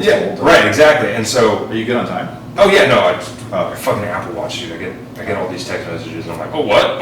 Yeah, what? dude. My mom's husband gave me one of those, and it was cool. But then after a while, you're like, this is now I have a phone and I don't watch it. And they're both. I'm like, dude, fuck this. Yeah, well, I'm getting like a fucking text messages from comics, like, and so I'm like, what is he saying? What's he saying? And then I'll be like, good time. let me read the whole thing, And it's dumb as shit. But it was fun for like the activities. You could see how you're watching, like your steps and shit. But other than that, it was. It's also insulting. They'll like the Apple Watch. It fucks with you a little bit because like I'll get notifications at like 11 o'clock at night. Like me and my girlfriend just fucking smashed In and Out or something, and we're watching a movie. And then I'll get the notification. It's like, you didn't hit your activity goal today. Brisk walk for 30 minutes. And I'm like, Apple, go fuck yourself. I'm not getting up at 11 o'clock at night for an arbitrary goal I set 3 years ago. It's Dude, like, fuck you. That's one thing that's been like pretty shitty for me during this time. Because I work from home. Oh, really? And it's just like, dude, I'm not as active as I was. Yeah. Like, because I'd always be like running around the office doing shit. Yeah. And like, or just out in the community and stuff. And now it's like, well, fuck. Like, I'm just going to hang here. I mean, that's, I don't work from home. I work at the old TJ's. Dude, it's like, I'm not down here doing comedy anymore. Because I'm in Elk Grove. I work there. I go to school there. I live there. But like, 80% of my time, free time, ends up being spent in Midtown when comedy's going on, because I'm either down here doing homework, writing jokes, open mic in that order, or I'm just like hanging out with my friends who live down here or whatever. But then like, I like miss I'm 25, like I should be spending time like fucking around in the city. I shouldn't be like secluded in the suburbs. What a weird fucking miserable 20s to exist in. It's rough. Like your 20s are weird enough as it is. I mean, I was told like when I was like 21 or something like that, make all your mistakes in your 20s. But then you carry that into your 30s too. So like by the time I was like 35, I was like, oh, I guess I gotta get my shit together. Oh, really? But how old are you now? 38. Oh, okay. But even then. But you got the whole family and everything going on, right? Did that take place in the 30s? Yeah, I mean our oldest is 4. Okay. So, and then we have a 2-year-old. But even then, like, everyone's always like, oh, when you have kids, everything changes. And I was like, I don't know, man. I feel like I got more selfish. Really? Like, because you could do anything. Like, when you're not married, like, you can do whatever the fuck you want. And I think I'm just, in general, a selfish person. And I don't know if that comes from just kind of, like, having, like, a weird upbringing or what. But, like, I have to, like, check myself every once in a while. Really? Because, like, when we go to bar, there's a bar right over here. I'd be like, I'm going to go to the bar. My wife's like, no, you're not. I'm like, well, fuck you. I'm like, oh, yeah, I guess I shouldn't do that. Right. 2 little kids are crying right now. So like, but yeah, definitely it's weird. But I don't know. I was just something that kind of struck me. When did you and your wife like get together? We've been married 7 years, and I think we've been together like 10 years. Okay. We met in a bar. We actually went to high school together. Oh, okay. Same class. We didn't know each other. We kind of like knew each other. We love each other. Sure. Yeah, but I was living at Oakland at the time. And then I came over here for Father's Day, and I went out to a bar with my buddy, and like we just kind of hit it off. She was in love from there. She never looked back. It's been smooth as sailing. Yeah, so I guess that's closer to your 30s. Did you like want that life? I think I always did. Yeah. Because I was always like, not always in relationships, but I always had kind of like, well, I guess before her, like 2 like kind of long-term girlfriends. Okay. But I mean, kids are rad. They're pretty cool. But it's like what everybody tells you. It's like the best thing you'll ever do, but it's also like the craziest goddamn thing in the whole world. Yeah. So. Yeah, because that's something I've been grappling with for over a year now. Is like, I was with a girl we were together for 2.5 years, and it was like first date thing, I delete all of Tinder. I'm like, no, I'm going to be with this person for a long time. Like, that was like the feel of it. And, it was like struggle, but like we never fought. Just never ever fought. And then like we had one fight, like 2 years into the relationship, we had like one fight, and it just wrecked everything. And then so we broke up, and so then like that like fucked me up big time, because that person was like stable in my whole life.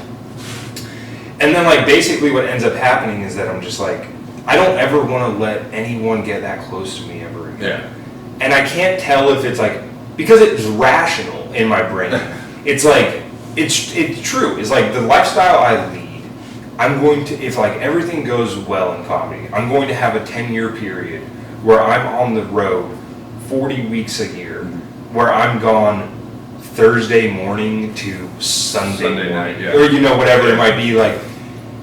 And so it's like, so am I supposed to want to get married and have a kid and exist only in their life Monday, Tuesday, Wednesday? It's like, that doesn't seem like much of a family man to me. Like to me, I know there's people who have made it work, and there's people who have had, like Stephen Colbert had, 2 kids by the time he got on Daily Show. Oh, wow. So it's like, maybe there's something to it, but I'm just like, I don't really want.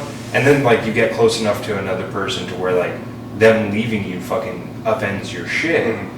It's like, I think it just like, for me, like the lifestyle I want to lead is like, maybe it's better to just like never plan on that. And then like if something happens in my life where it ejects me and I fucking, comedy, I get rid of comedy and become a fucking school teacher or something, then okay, maybe I fall back into, having some stability that way. But it just like, the thing is like now I'm telling like my parents and my family about these thoughts, where I'm like, I don't want to have kids, I don't get married, and everyone's like, are you out of your fucking mind? Like, my parents had kids, and their parents had kids. You gotta keep it going. Yeah, it's like everyone in our family has kids, why won't you do it? And I'm like, I don't know, it just doesn't really make as much sense to me as everyone else.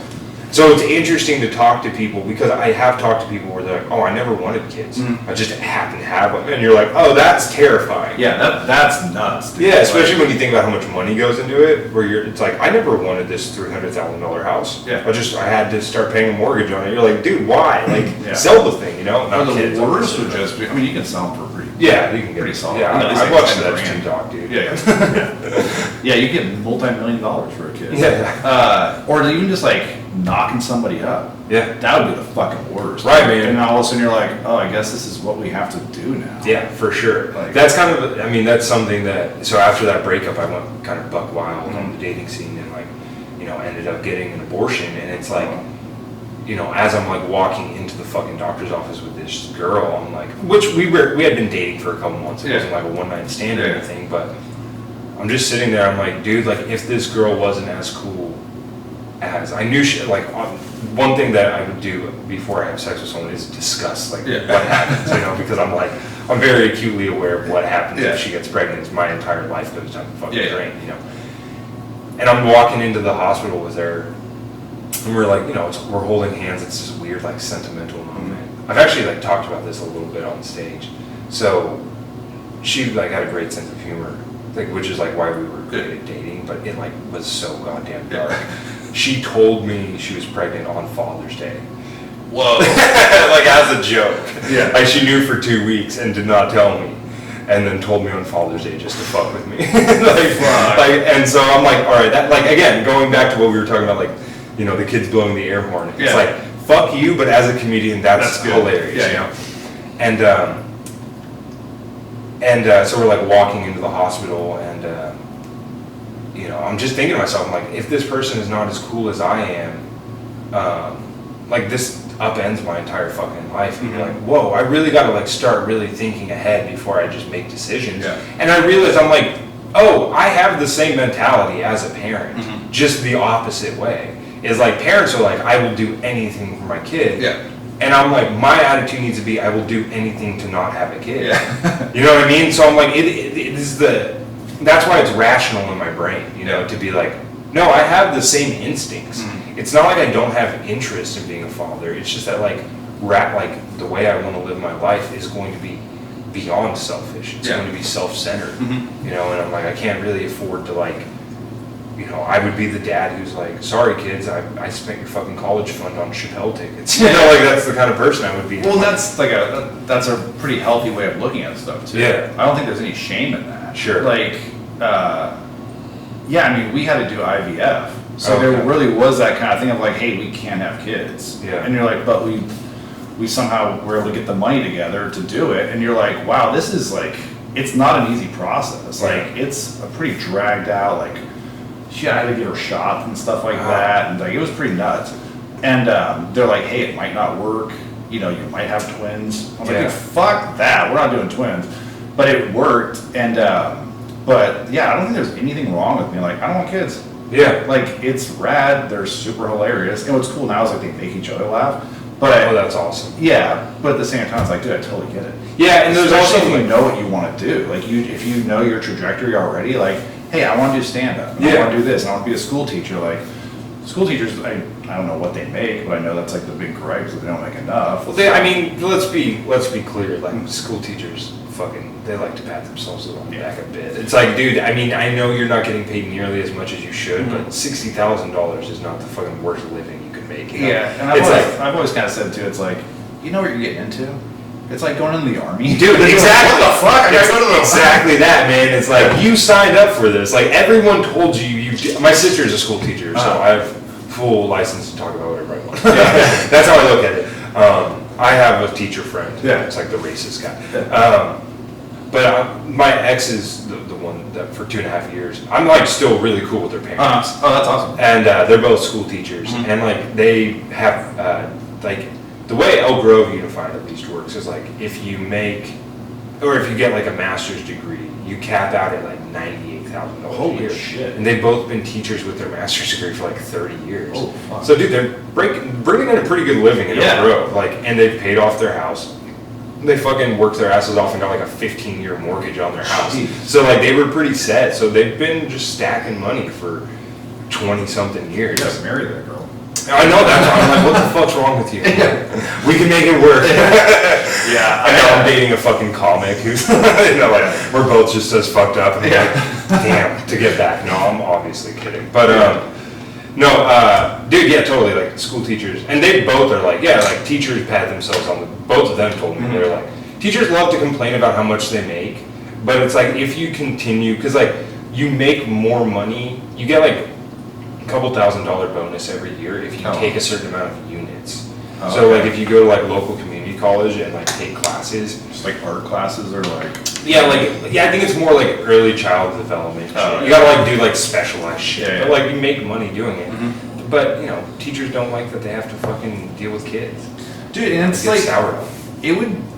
I just remember like I don't know, like you just do the same thing every year too. So after a while, it's just cruise control, right? Yeah. You're just kind of like, then you just got to deal with the kids. Right. So you're like, yeah, it's fucking 4th grade. We're going to learn about California missions or whatever the fuck. Yeah. But then it's just like each year you're just dealing with the kids after a while. Sure. Yeah. It's all just plug and play. Absolutely. And like me and Parker talked about that recently on the Patreon. We got a little bit of shit for it, but it's like, honestly, like I think the teachers who are like happy and good at teaching are the ones who understand being in high school or being in elementary school or being whatever. They understand the kids. And I think that like the worst thing you can be is a person who was like didn't ever go to a fucking prom and then becomes a high school teacher, because then you don't understand the motives of all the children. Like I was a fuck up in school. Like I've kind of decided like if comedy doesn't work out, like teaching is something I would like to do.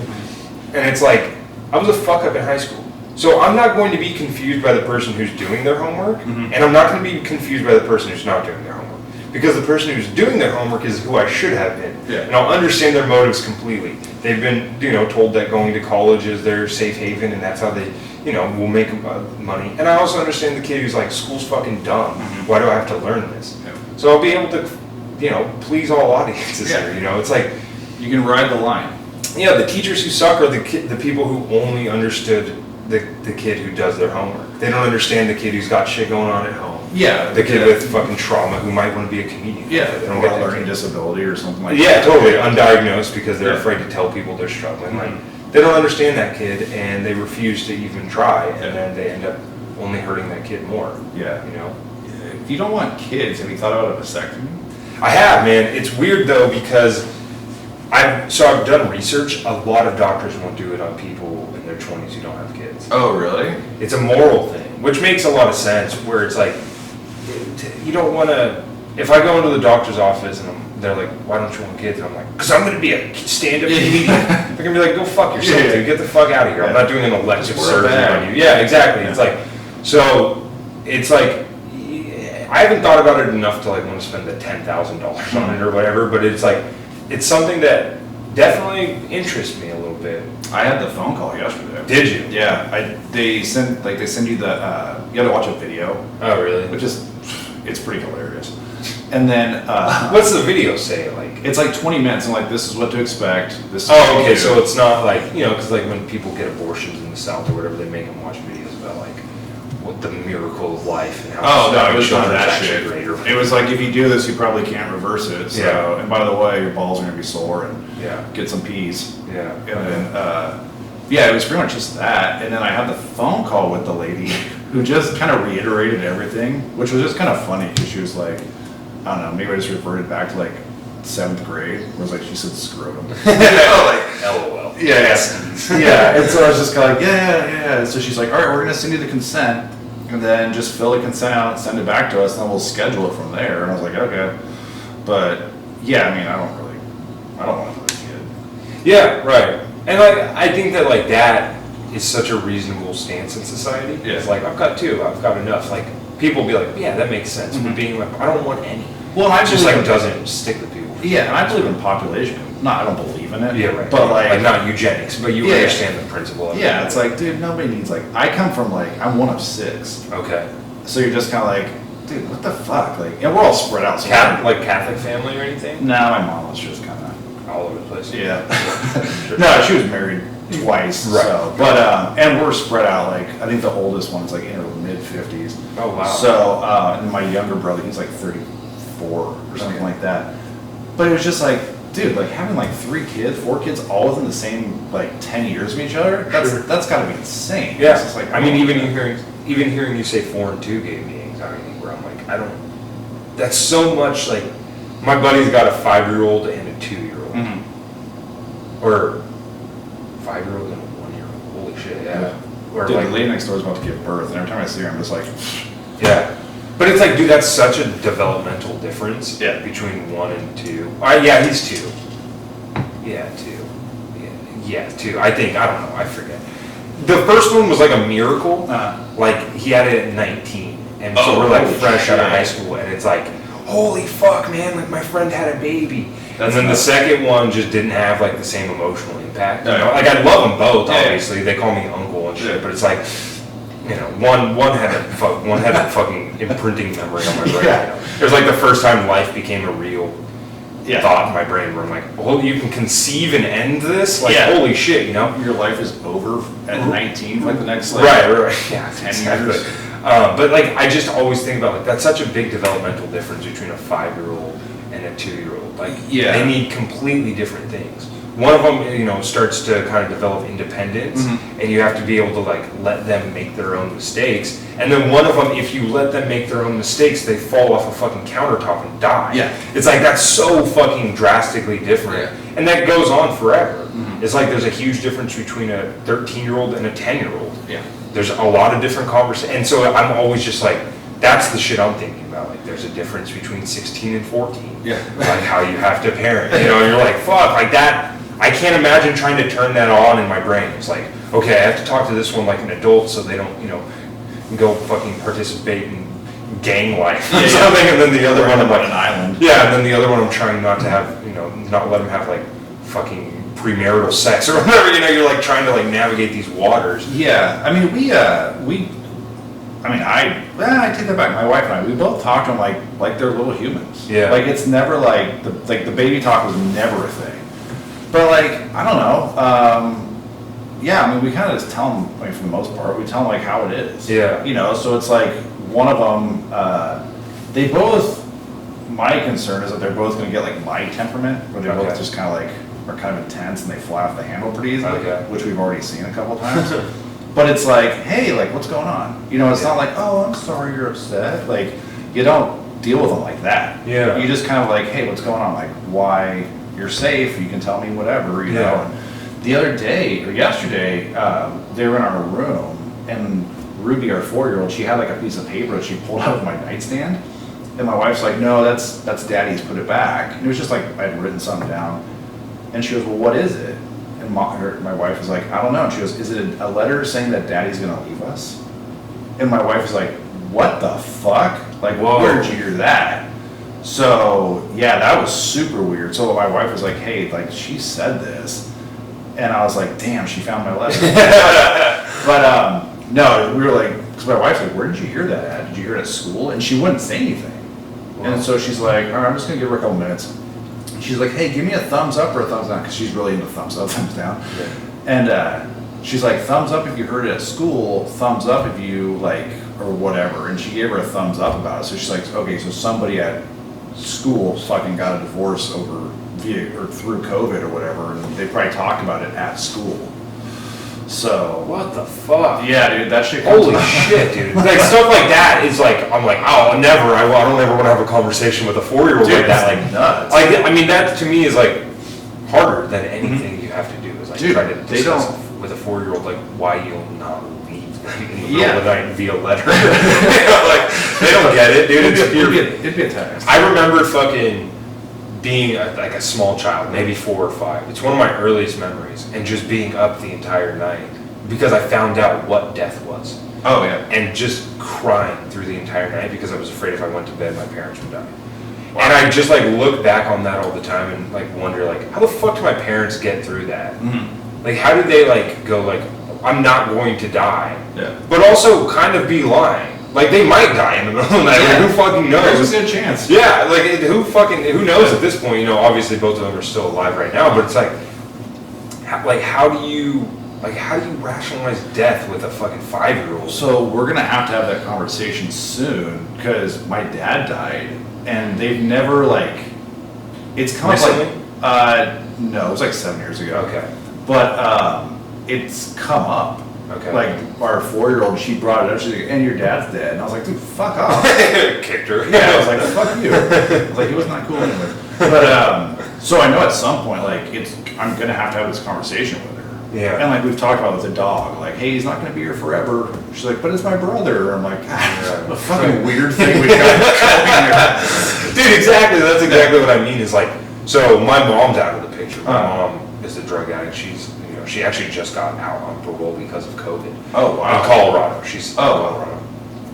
But like that's something that like when I did plan on having kids is like, how do you explain to your kids like, daddy's mommy isn't around because she made bad choices, without sounding like puritanical in it. It's like, no, you don't do drugs or you're gonna not have a family. Like it's so, that's like why it's so hard, maybe conceptually. Like obviously all like people do this shit on the fly. Yeah. Like I think that maybe that's the peace of mind aspect of it. It's like It's some of the dumbest people I know have kids, Yeah. and it's terrifying, but it's also true. It's like my sister's dumb as fucking hammers, and she got a kid, and she's great. She's a great mom, and so it's like, okay, maybe this isn't the hardest thing in the world, but it's like I don't want to have that conversation. You know what I mean? I don't even want to have that conversation with anybody. See, if anyone's like, why isn't your mom around? And I have to be like, yeah, my mom was a drug addict. You know, like it's a tough conversation to have with adults, you know? Yeah. I don't know. See, I'm kind of looking forward to stuff like that. Really? Yeah. Like, That's interesting. I don't know. Maybe it's just kind of like, because through like my own therapy, I've become more open with talking about it. Yeah. Which is weird because I don't like talking to my wife about it. Mhm. It's just something like I put a wall up about shit like that. But yeah, I don't know. Maybe it's like some weird thing where I'm like, yeah, but they're different. I don't know. Yeah, I mean, I'm sure there's something to that too, because I've always thought like, you know, when you're fucking 18, 19 and you think you're gonna have a family, or gonna make up these fake like situations, like, well, this is what I'll do in this moment, you know? Yeah. Like, one thing I was like, because I'm a fucking curious guy, like I will Google everything and anything and try to read about it and shit. So like, it's like, well, what if my kids are as curious as I am? Because when I was a kid, I remember specifically like, My Name Is by Eminem came on the radio, and my dad was like turning it off, and I'm like, no, I like that song. And he's like, no, we're not listening to it. Why?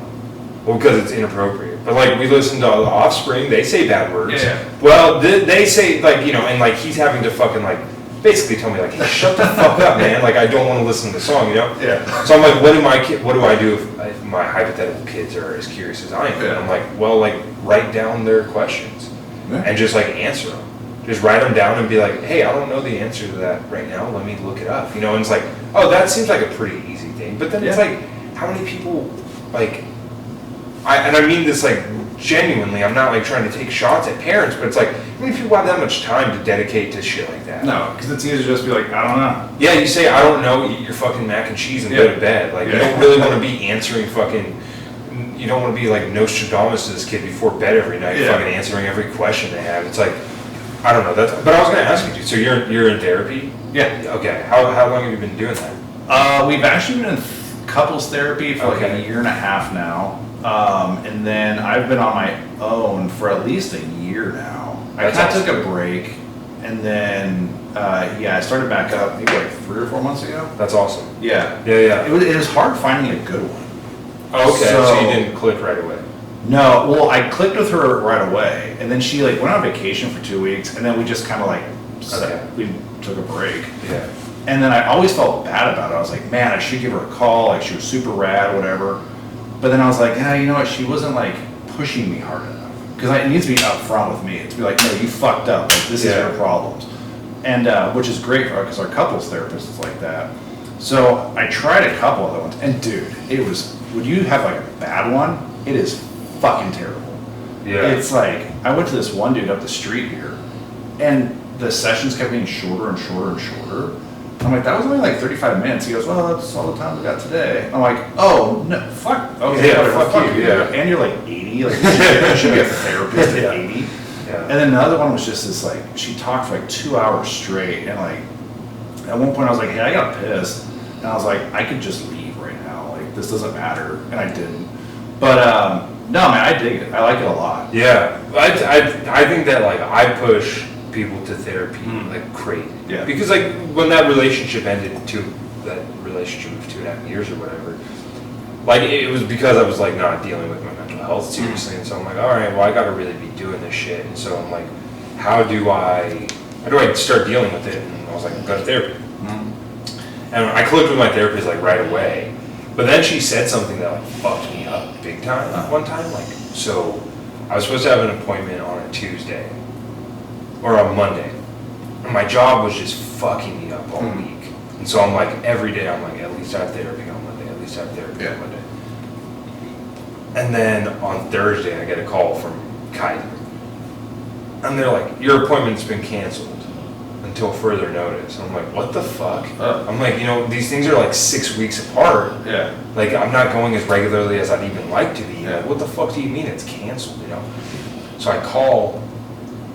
And on Friday, I called, and I'm like, what the fuck? I'm like crying to the dude on the phone. Yeah. I'm like, I fucking need this. Like, what the fuck, you know? Or no, this was still Thursday.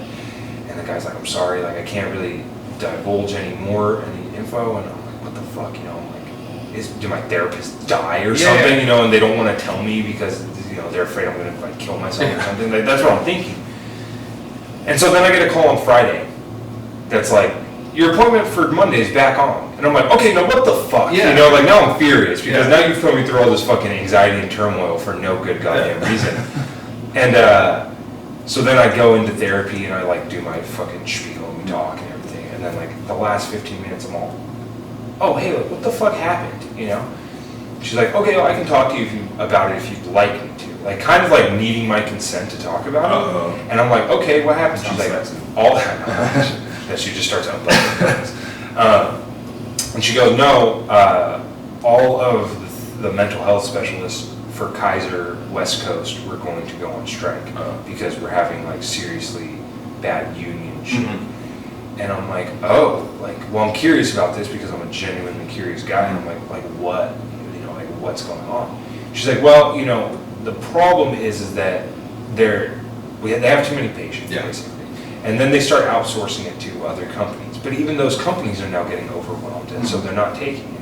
And I'm like, well, like, how overcrowded are you? And so it's not everybody is going to therapy. But there's one therapist for every 3,000 Kaiser members. Jesus Christ. So that's 3,000 people who could access mental health help if they wanted to. So I'm like, holy shit.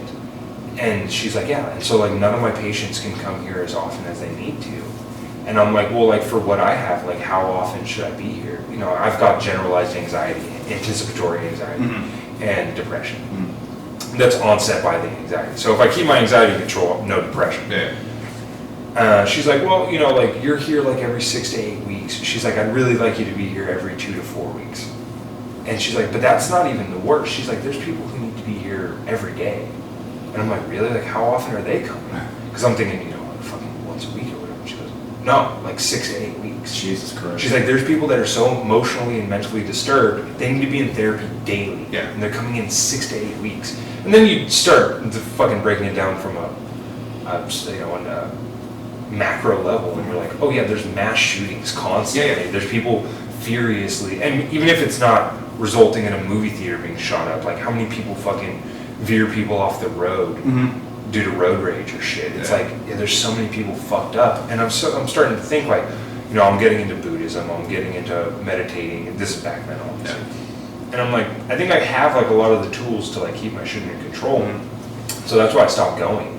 Like a weird indirect pressure from my therapist to like not abuse a system if you don't need to. And so now I'm starting to feel, especially with COVID and stuff, I'm starting to feel myself get a little bit more tense, specifically like in politics and stuff. I'm like really like getting mad about stuff, and I'm like, maybe I should go back, but it's like also maybe I should just, I'm not going to the gym anymore because that's closed down, and I'm like maybe there is alternatives I'm not exploring before like clogging the machine. So it's like a weird thing. Yeah, I see her every other week. And I don't. So you have Kaiser? Yeah. We have Kaiser too, and I think I don't know if it's through Kaiser. I'll find out and I can give it to you. But there's something called Optum where you just pay the copay. Oh, really? And you can go see.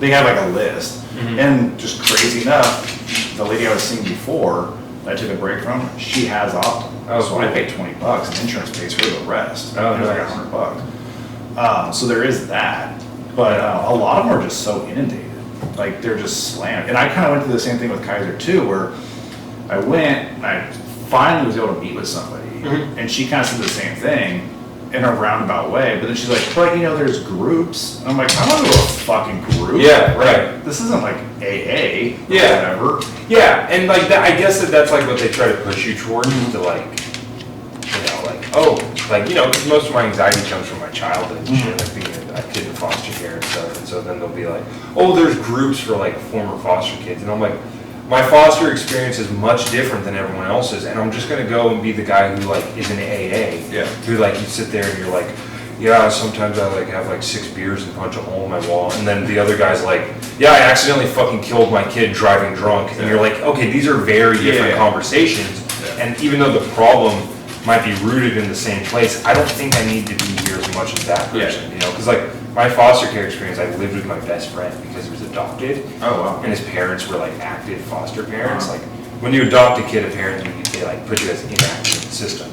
So once my best friend's parents found out that I was in the system, they just like took me and my sister in. Oh, that's awesome. Yeah, so I lived with my best friend for like 2 months. And like being in foster care fucking blows when you can't see your parents. Like, it's not great, but it's like, that's much better than just like being with a stranger. Yeah, man. We had in high school there was a family that had their son went to our high school, but then they also had like 3 foster kids that lived with them. Yeah. And those dudes were fucking nuts. Yeah. Like they were all rad. They were cool dudes to hang out with. Yeah. But when you saw them go off, you're like, that dude just threw a chair at a fucking teacher. Yeah. Like that dude does not give a fuck. Right. And one of them actually popped up on the news here not that long. Oh, really? I was like, For good stuff, right? He's working at a homeless shelter or something. Yeah. He's living on, they call it Gilligan's Island, I guess, here in Sacramento. Where's that at? I don't know. I tried to Google it and I couldn't find it. Someone just sent me the link. And I was like, oh, fuck. But yeah, it's an island, like probably in the middle of the American River somewhere here in Sac. I think it's maybe over by that Costco. Oh, okay. And I was like, holy shit, that dude lives on an island and he's homeless. Well, exactly. I went to high school. I was friends with that dude in high school. It's like, get that guy into the fucking foster care therapy group. Like I don't need to be in that. Like the foster care thing is more of just like a interesting tidbit. It didn't fuck me up that bad. Yeah, you were able to kind of get through that. Yeah, I navigated it fine. Like I don't even I'm eligible for like student loans for it and shit. I'm like, I feel weird to mooch off Being that. like less than 1% Native American and being like, Yeah. well, hey, it's Right. Or My dad tries to do that because Oh. his dad's mom is like full-blooded Cherokee. Oh. But like I don't even fucking like my grandpa. Like Yeah. my dad's dad is like a fucking asshole. Oh. Like I've maybe met him. He lives in Idaho. It's like an 8-hour drive. I've maybe met him 10 times like my entire life. Like he's just a shithead. And so I'm like, I don't even really want to like take advantage of that. First off, I gotta get like DNA tests that prove I am. And those can be fucking nuts too. Who was I talking to? I was talking to somebody. I think it was Parker. And my mom did that and found out that her dad wasn't her real dad. Really? Yeah, and Holy then shit. like this dude that kind of was around when she was a little kid actually was her dad, but because it was like she was born in 42, so it was like World War II, and everyone was stationed there. Like, Whoa. her mom and my grandpa that I grew up with lived together, but then her real dad lived like a couple blocks away, and he would come visit. And like she's like, I remember him coming to like birthday parties. I remember him coming to like my high school graduation, and then he just disappeared. Whoa. And then like fucking 60 years later, she has ancestry, and it comes back as all this crazy shit.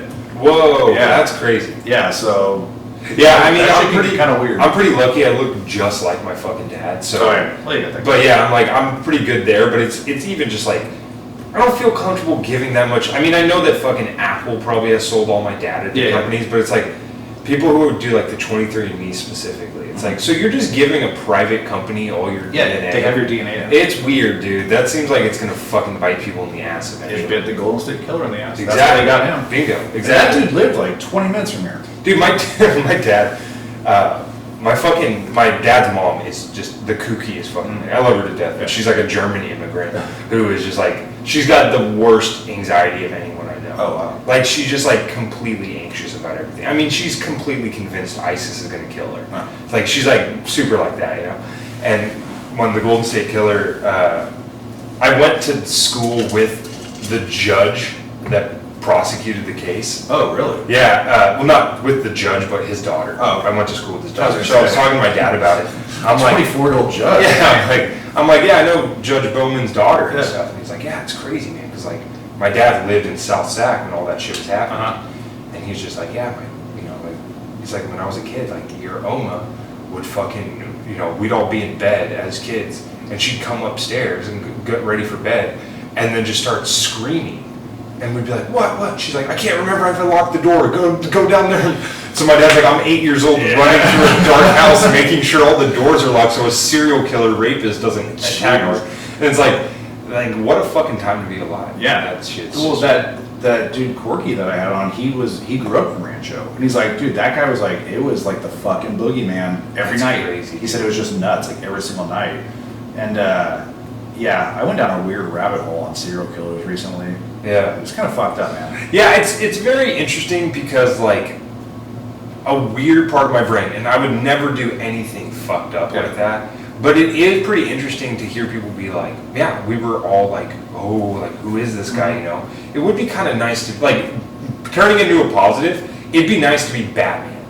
You know, where everyone's like, who is this guy? And you just get to do shit anonymously, you know what I mean? Where like you don't ever have to like publish anything under your real name. Like, You're not doing weird shit. yeah, right, exactly. Like I was gonna do that in the serial killer route, but I'll turn it into like a nice thing where it's like, yeah, Batman just gets to like fight crime, and then everyone's like, I don't know who that guy was, but thank you. You know what I mean? It's a true angel. Yeah, it would be cool if everyone was just like Banksy, like the artist. Oh, yeah, Like, yeah. who is this guy? That'd be fucking awesome to just be like making art without anyone knowing. Yeah. And then just What was the serial killer rabbit hole you went down? I started watching Mindhunter, Okay. which is fucking unbelievable. Yeah. And then, have you seen it? I watched the first couple episodes. Yeah. I get really shitty with TV shows. It's pretty bad. It's pretty good. Yeah, I've heard great things about it. It's just weird because they kind of started doing like each character then has his own story, which are like I fast forwarded through like some of that stuff. But then what did I watch? Oh, I watched this thing on the B2K Killer. Mhm. Dude, that guy is fucking crazy. Yeah, that was the guy who had like the whole fucking family and shit, right? Yeah, but he would dress up in like he was like an autoerotic asphyxiation. Yeah, And he would take pictures of himself, and they're the creepiest goddamn pictures. Like last night, a picture just popped in my head, and I was like, "Well, I guess I'm up for a while." Jesus Christ. Yeah, they're super creepy pictures. He wears this mask, and it's so bizarre. But everyone just talks about the murders. Nobody's talking about like, "Hey, dude, what the fuck was up with this weird bondage shit you would do?" Oh, like, weird. what was it like when your wife caught you jerking off in the bathroom with your outfit on? Oh. Like, there's no interviews about that. It's all about these murders, Yeah. and you're like, dude, like, Yeah, well, like Jeffrey Dahmer's always one that's really interested me. dude, yeah, that one's a weird one too.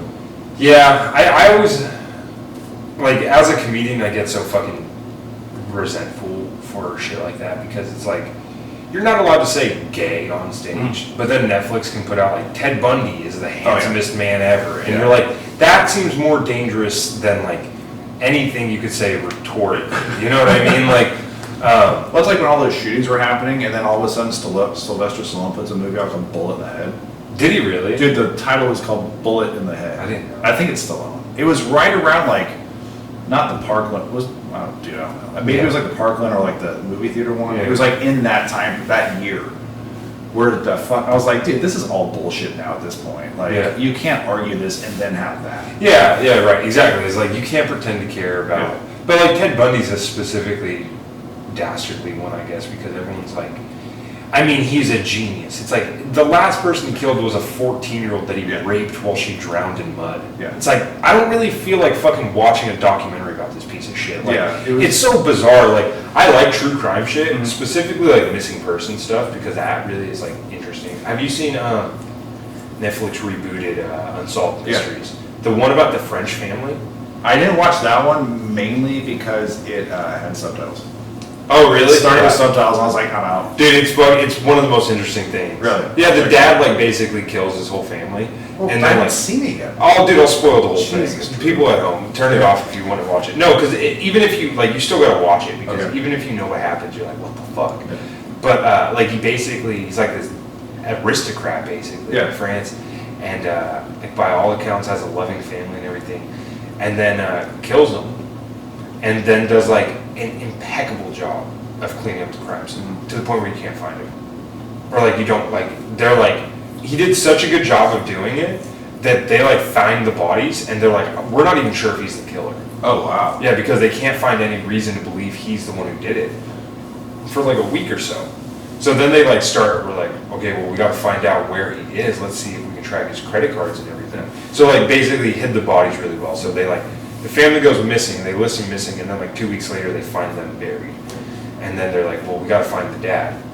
So they start like tracking his credit cards and shit. And he's just like around France, like renting hotel rooms. Yeah, just hanging out. Yeah, like pulling money out of an ATM machine, no mask or anything, just like, ah. At the Louvre. Yeah, right, exactly. Basically, yeah, he's doing all that shit. Yeah. And so they're like, why would he be so meticulous in cleaning up everything, but then be so willy-nilly like spending money and shit? Yeah. And so then like the last time they see him, he's like in a motel, bought a room in a motel, and like there's a 2-week gap between when they're finding all this shit out and when it's happening. So they're like, okay, like he's at this motel, and they go and his car's still parked there, and so they're like, fuck yeah, like we're gonna catch this guy. And then they can't find him, and so they check the security footage, and he's like got a big ass bag strapped on his back that they are presuming is the gun. And he's just walking into the woods, and he like turns around and like waves goodbye at the fucking security cam and just walks in the woods. Whoa. And so they're like, oh, he must have went to the woods to kill himself. Yeah. Never found him. Holy shit. Like he somehow escaped. Damn. And like everyone in it is like, oh yeah, he's in Argentina. He's gotta be. Wow. He spoke like perfect Spanish, Uh-huh. and he had to have disappeared into Latin America.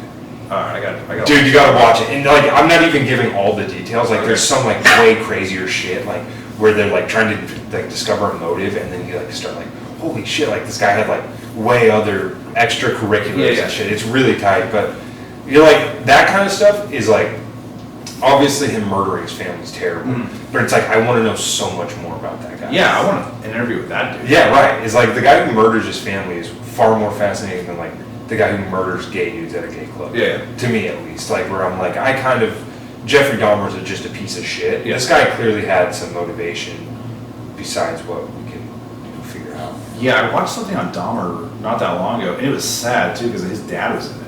Like, Oh, yeah, interviewing yeah. his dad, and you're just Yeah. like, fuck, dude. Like, that guy probably he just had like a middle class job his whole life. Yeah. Had friends. All of a sudden, his kid just is a monster. He's a fucking asshole. Like, the worst person alive. And then you're like, well, I guess Todd Dahmer just has to live alone now for the rest of his life. Well, they said that Ted Kaczynski's dad had a huge complex with that. His brother. His brother, Yeah. yeah, because like, you know, he was proud of his brother, Mhm. and then he finds out that he's a terrible person. Yeah. And it's got, like, I know that he like dimed him out to the authorities and everything, but they said like he struggled a lot because it's like, I was proud of who this person was, Yeah, and then I proud of found his out they're accomplishments. awful. You know, it's like, imagine like that shit, like being a parent where you're like, I take credit for my kid graduating from Cal Berkeley. Yeah. You know, Oh, I didn't with a take fucking PhD in mathematics or Yeah. whatever Kaczynski had, and then it's like, Oh, then he just hated technology and moved to the woods and fucking Yeah. sent bombs to people. I Like, think oh, he said he fuck. was part of like the CIA acid tests. Yeah, right. He was part of MK Ultra. Yeah, that. There's actually something on Netflix with that where I think they show his brother, Oh, like really? one of the victims. Oh, like, interesting. or not like a victim's family, and he's like, yeah, no, it's cool, man. Like, that's not you, that's him. Like, you have to separate it. He's like, it's just really hard. Yeah, my sister turned out to be a serial killer. I'd be so confused. Yeah. You're like, what? No, she's a fucking school teacher. And everyone's like, no, she actually murdered several Yeah. people. You're like, no. You guys got like, I always laugh about that whenever you watch like on the news. Whenever they arrest somebody for doing anything, they always like talk to the neighbors. And they're like, he was a completely normal guy. It's like, well, yeah, to you guys. Like, he didn't want to kill you guys. Like, he wanted to kill the lady down the block. Yeah. He was not a normal man too, you know? Yeah, I don't know, man. I really wish like Elon Musk would put some effort into like, I mean, yeah, paraplegics should be able to walk again, but like, let's figure out like what makes these maniacs tick, you know? Like, Yeah. I mean, there's got to be something. I mean, they track like it's the fluoride in the water. Yeah, oh yeah, right. It's like even autism, they kind of like have some ideas of where it's coming from. Oh, really? I mean, at a loose level, you know what I Vaccines. mean? Yeah, vaccines and just 5G internet. No, but like I don't know exactly what the belief is, but they are like zeroing in on like what could possibly be causing it. You know, I don't know. You'd have to like talk to a scientist because it's all neurological shit. But like, and like Parkinson's, same thing. You know, they're like figuring out like, okay, this might cure Parkinson's. But then like with just like sociopaths, they're just like, yeah, I don't know, he just doesn't care about other people's feelings. Weird wiring. It's weird. Yeah, it's like, well, how the fuck does that happen? Yeah, so, but, all right, man, well, shit, sorry, dude. dude. We got Shit, it was 2 2 hours hours. and 54 minutes. Damn, So, look at us. yeah, this was fun. Yeah, I'm thanks glad for you were able having to me. make it out. So, Yeah. Fill My Heart Pod. Yeah. Obviously, it's one of my favorites. Thanks, man. And then, yeah, your socials. Uh, Yeah, Drew Absher on Twitter. Drew Absher is dumb on Instagram. Add me on Facebook, I guess, Drew Absher. And then Fill My Heart Pod on all the socials for that. We actually just got a thing this morning from a dude. He's like, hey, I made you guys a subreddit. So that's pretty cool. Oh, wow. Yeah, so that was pretty unexpected. So if you want to subscribe to the subreddit and talk about episodes or whatever, subreddit r/Fill My Heart. I grew up listening to like Opie and Anthony. Like, Oh, really? Yeah. Shit. Dude, So- I love that, man. yeah, so like the Opie and Anthony subreddit got like banned because people were Oh, such really? assholes. Well, like I think it's still up, but if you go on it, people are like, they just call like Jimmy retarded and stuff. Oh. You know? So like it's like I think they've gotten in trouble. I think they actually did get banned. Now that I think about it, Oh. for like just hate speech, and so I jokingly was I like, can see that with Anthony. yeah. Right. Dude, I was watching. Well, Anthony's the only one anyone still likes. Dude, he's fucking hilarious. I like Norton. Yeah, I listen to Jim and Sam. I saw him live. Yeah, it was great. Dude, he was fucking great. He Yeah. murdered for like 2 hours. But yeah, it was just something that popped up on Netflix, or not, YouTube the other day. And it was like them, like Opie posted something about himself on the beach. And then it was just Anthony and Norton trashing him for like 35 minutes. Yeah. It was great. It's like, dude, that's a huge fall from grace. Right. Well, all the O&A fans only like Anthony now. He's the best. Yeah, but like it's funny because like he's by far, I think that Jim is the funniest, like because he's a comedian. But Anthony's the I've said this for years. He's the funniest person to never do stand-up comedy. 100%. 1000%. Like he's so fucking fast. But then it's like you watch his show and it's like he says something funny and then he's like, well, why can't black people just get in line? And you're like, okay, man, I'm out on this shit. Yeah. So it is funny that like I feel kind of bad for the O&A fans who are just like, oh, remember when they're throwing up in each other's mouth? And Yeah. now they're like, Angry Bird. now I have to be racist Yeah. to enjoy this. It's like, that must be a fucking weird complex. Well, that's So- why he has the paywall. Yeah. That's why he doesn't do it for free. It's because Yeah. he's like, nobody would sponsor. He was on Rogan and he was talking about Yeah. But yeah, dude, I remember the hardest not the hardest I ever laughed, but like one of them was, I was driving down to LA to hang out with some buddies, and Patrice was in the studio, and it was just the dumbest the dumbest thing was like, why aren't there black guys in NASCAR? Yeah. And he's like, then someone's like, oh, well, they get pulled over. And then Patrice is like, pretending to be Anthony was pretending to be the cop, and Patrice is being the driver. Yeah. He's like, put your hands on the hood. He's like, I can't, it's hot. Like, put your hands on the hood. Dude, it was fucking hilarious. I got bullied into listening to that show. Oh, really? I bullied so many Yeah. people. And I was like, just buy the fucking XM thing, guys. It's like $15, buy it. Yeah. Well, now there's so many like compilations. One of my favorite things to do is there's like 9 or 10 like hour and a half long compilations they're on super YouTube long. of just Anthony making Jim laugh. Oh, really? It's amazing, dude. And it's like Anthony just saying, like, one of my favorite things, it's like one of the fastest things I've ever fucking heard anyone say is, it's like Anthony, Jim, you know, they all have like headphones. Yeah. And they all have like specific ones to them. And whoever set up the studio, like it's supposed to say Jim on it, but like just guest headphones say like Stu, S-T-U on it. And Jim's like pissed off about his headphones. And he's like, why the fuck am I wearing headphones that say S-T-U on it? And Anthony goes, because they forgot the P-I-D. And dude, it's just so fucking fast. And you're like, how does your brain work so goddamn quick? And like, it just gets like a huge, like Jim falls out of his chair laughing. And you're like, dude, it's insane brilliance. And like, it sucks that guy uses his brain for racists. Yeah, it just blows. You're like, I wish this guy was just like casual and normal. Dude, yeah, there was one where Opie's like, oh, my throat, and Anthony goes, Jim, zipper. That's so good. Yeah, or one like they were doing a Jocktober. Yeah. And Sam is like reading, you know, he's interning at the time or whatever, producing, and he's like reading like the hobbies of the host. And he's like, she enjoys spending time with her kid, cooking, and fitting her whole fist in her mouth. And then Anthony goes, oh, I'd like if she could try mine. Like it just gets a huge pop. Yeah. Those dudes, I'll send you one of them. But if you like O&A, have you ever heard of a podcast called Come Town? No. Dude, it's like, it's as absurd and fucked up as old O&A, but it's a little bit more nuanced. Yeah. But I'll send you a couple of their shit, dude. They're fucking amazing. But anyway, back to the plugs. Sorry. Completely got it. Ron and Fez was another one too. Yeah, Ron and Fez. I got on Ron and Fez a couple. Did you? Yeah. Calling in? Yeah. That's awesome.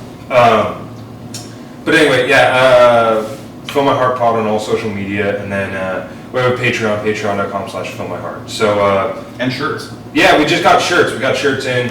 They'll be here on Monday at the latest. So cool. Well, I'm guessing now they'll be here on Monday. I don't think the guy's gonna get them in on the weekend. But yeah. So you know, hang out. I do a bunch of random shit around town now, so I'm always posting. I'm doing a sports trivia show now. And shit, I saw that you were talking about hairstyles. Yeah. I was like, what's the most iconic sports haircut? Yeah, it was a fun little conversation. I thought people were gonna go with like Andre Agassi or like Dennis Rodman, but someone did like Polamalu. That was a good one. Troy Polamalu from the Steelers. The guy with the long hair. Yeah, the big. You might say Dion. Yeah, someone said Dion, and then who was the other one? Someone dropped.